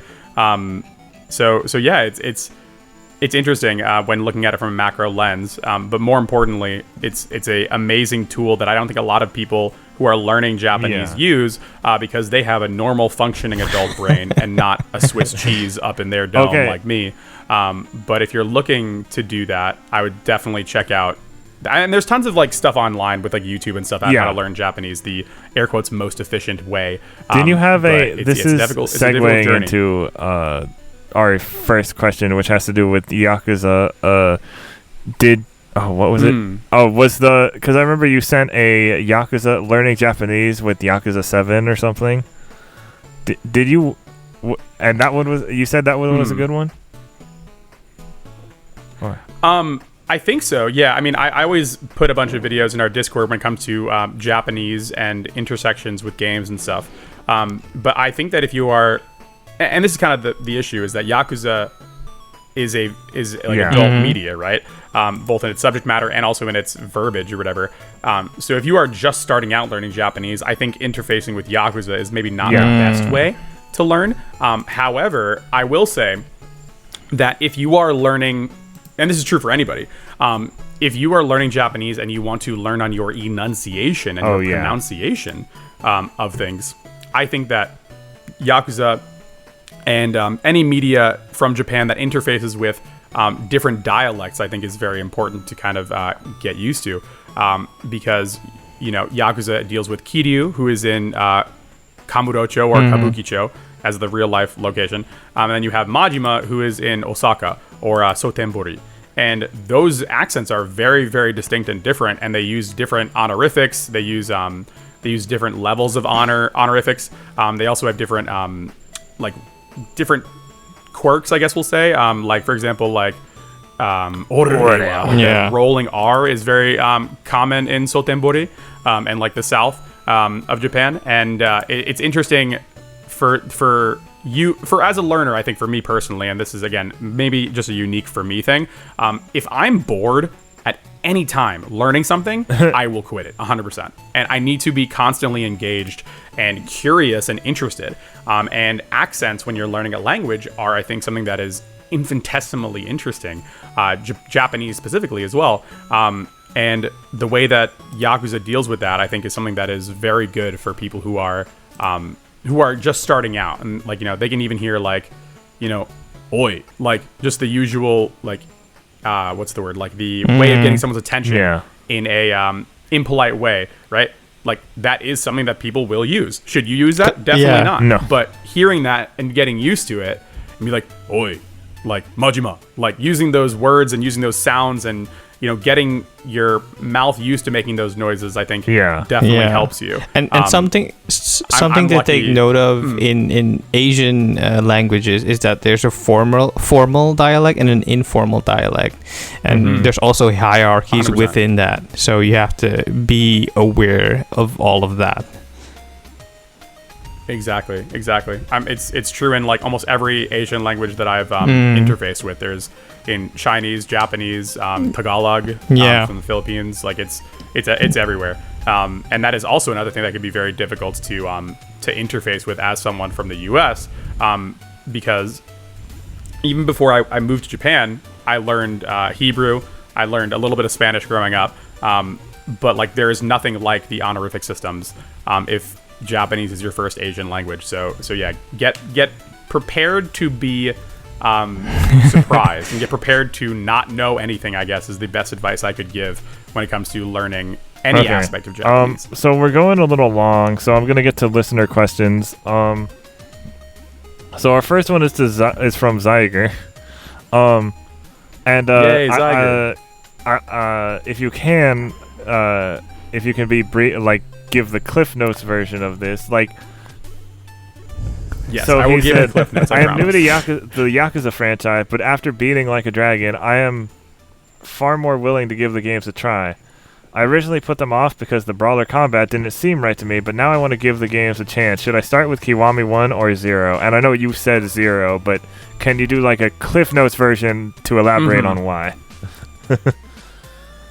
Yeah, so 0 is accessible. It's on Game Pass. It's on Steam. Very easy to get at a low price. It is the functional beginning of the Yakuza series. You can get introduced to these characters and where they started. And yeah, like as much as the combat is kind of not super deep in Yakuza 0, and I think just in general Yakuza isn't it's not like DMC or something or Devil May Cry. I think that after playing Like a Dragon, which takes that system and then makes it into an RPG, I think you're going to find a lot of similarities and a lot of enjoyment, a lot of pop-off moments that you had in the RPG version that you will also have in 0. So yeah, that's why. Okay, and then the next question is from my friend Jeff, and it's kind of we were trying to figure out how to phrase it because so like how here. We have, you have older people who are like, oh, the video games are such a waste of time, and then they'll go like on a slot machine or something. So his question was like, is there kind of like, and like, I don't know if you would actually know this, or maybe if Kaori would know this, but so like is there like a parallel in Japanese society where like there are older Japanese people living in Japan who are like oh, this is like these video games are such a waste of time, and then they go play pachinko or something? Or is it different there? Is it more accepted there? Like video games are just kind of a thing. So I can only speak from my experience, obviously. But I would like to think that I met a bunch of people in my 4 years in Japan. There is not really a parallel, and the reason why is that now, not even now, in the past 20 years or so, video games have been a staple in both entertainment and business culture in Japan for as long as the adults that are adults have been adults, I guess. So that mixed with being in the Asian peninsula of Japan, Korea, China, China being major investors in the video game market in many different SKUs, and then obviously Korea having the professional video game scene in League of Legends and stuff like that, StarCraft even earlier than that. I think that it is widely regarded as maybe not directly respected, but is definitely more normalized. And you'll see a bunch of people on their phones in Japan of all ages, even like grandpas.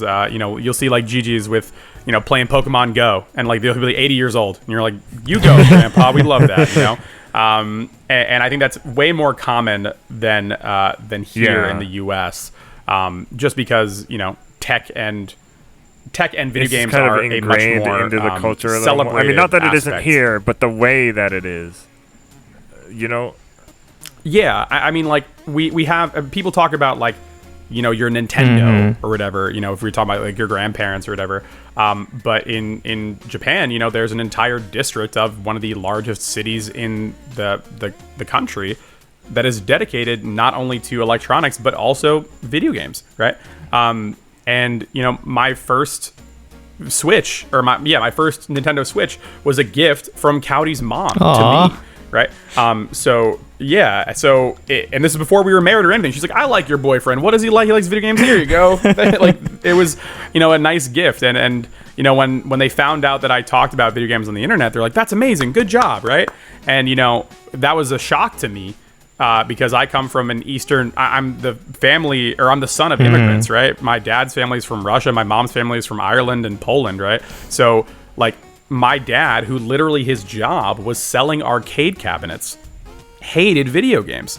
So he would watch me play video games in his office of the video games that he was going to sell for money. And he was like, what are you doing? I'm like, you're telling me I can't play Turtles in Time? I'm like 7 years old. Like, it's right here. Like, it's in the office. And he's like, don't play video games. They'll waste your time. Meanwhile, my mother-in-law is literally giving me a Nintendo Switch. You know what I mean? It's a weird familial dichotomy in my house. I vibe with that so hard because, in the country I am in, it's a very mixed demographic culturally.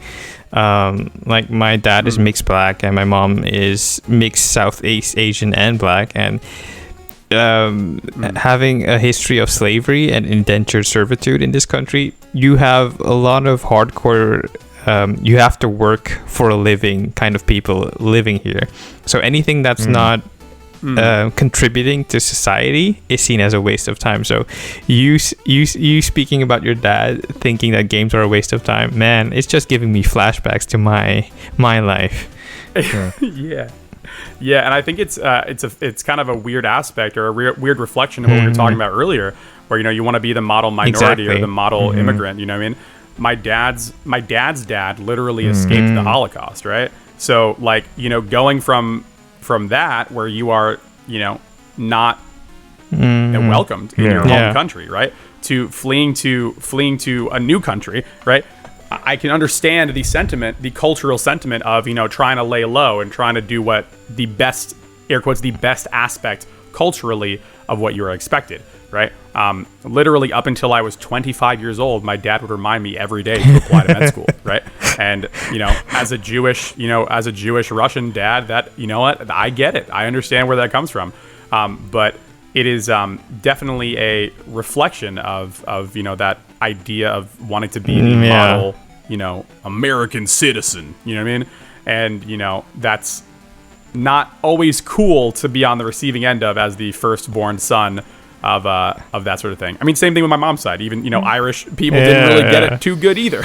Same with Polish people. I kind of got the cool, weird gambit of like, hey, you're white, but we also hate you, sort of thing. Weird, of the big four. It's like the avatar of American hatred throughout history. It's like Polish people, Russians. Irish people, Russians, Jews. Like, I couldn't if my dad was also somehow Italian, I would be like the avatar of hatred. I don't want to like get into this too much because we're kind of running short on time, but like, it's just so, because it's not just that, right? There's also in Japan, like, there's the whole, what is it called? Like the only these people are pure Japanese, and then the people from this island are this and this and that. Oh. Oh, yeah. I mean, there's literally, like, we talk a lot in America about systematic racism, right? There is something in Japan called bloodline citizenship. So Cowdy and I are trying to start a family, and the only way that our kids can be recognized as citizens is by being able to trace Cowdy's bloodline to being a Japanese citizen, right? And thankfully, Cowdy's from one of the oldest families in Tokyo. She can trace her lineage back to literally Oda Nobunaga. So her this is like one of my favorite stories with her and I, is that we were in Asakusa, and she's like, oh yeah, that's my family symbol. And I'm like, you mean one of these six? The only six who were here in the oldest temple in Tokyo? And she's like, yeah, I come from the line of like the number 2 in command, like the general number 2 of Nobunaga. And I was like, okay, kind of a weird flex. I don't know anyone past my grandpa, so you're not really going to get a whole conversation out of me with this one. But yeah, it's wild to see. In America we have, if you're born here, you can, even if your parents are not citizens, you can apply for citizenship. But in Japan, that is not the case. There are people who have lived in Japan their entire lives who are from India, or there's like a huge African population, like we said, who only speak Japanese, who will technically never be Japanese citizens. And it's wild to think, obviously, but it's an interesting. Again, these are things that you wouldn't know about unless you kind of did the due diligence of like going to other countries and seeing how things are. Japan, in many aspects, and we were kind of talking about this in the pre-show, Japan in many aspects is an amazing country to go live in, right? I never needed to worry about healthcare or transportation or safety, or getting shot. You know what I mean? Like Japan has like 10 guns or whatever total. Like in the entire if you see a gun, it's probably going to be like a Kamen Rider toy or something. No, 100%. Yeah, or a prop, and it's the culture, or the cultural dissonance of growing up in New Jersey and my dad owning guns because he he worked in some of the most dangerous parts of New York in the pre-Giuliani era, before the sweep of crime, And then to go from to the point where I wasn't even allowed super soakers in the house because he thought that guns were a bad symbol and they were a dangerous precedent.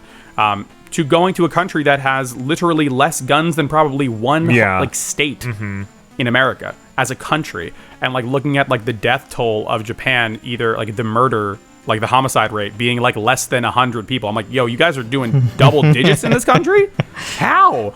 I'm like, what is going on? Like that, they just did that during this news report. America just did that, this whole thing for the whole year. Like, it's crazy.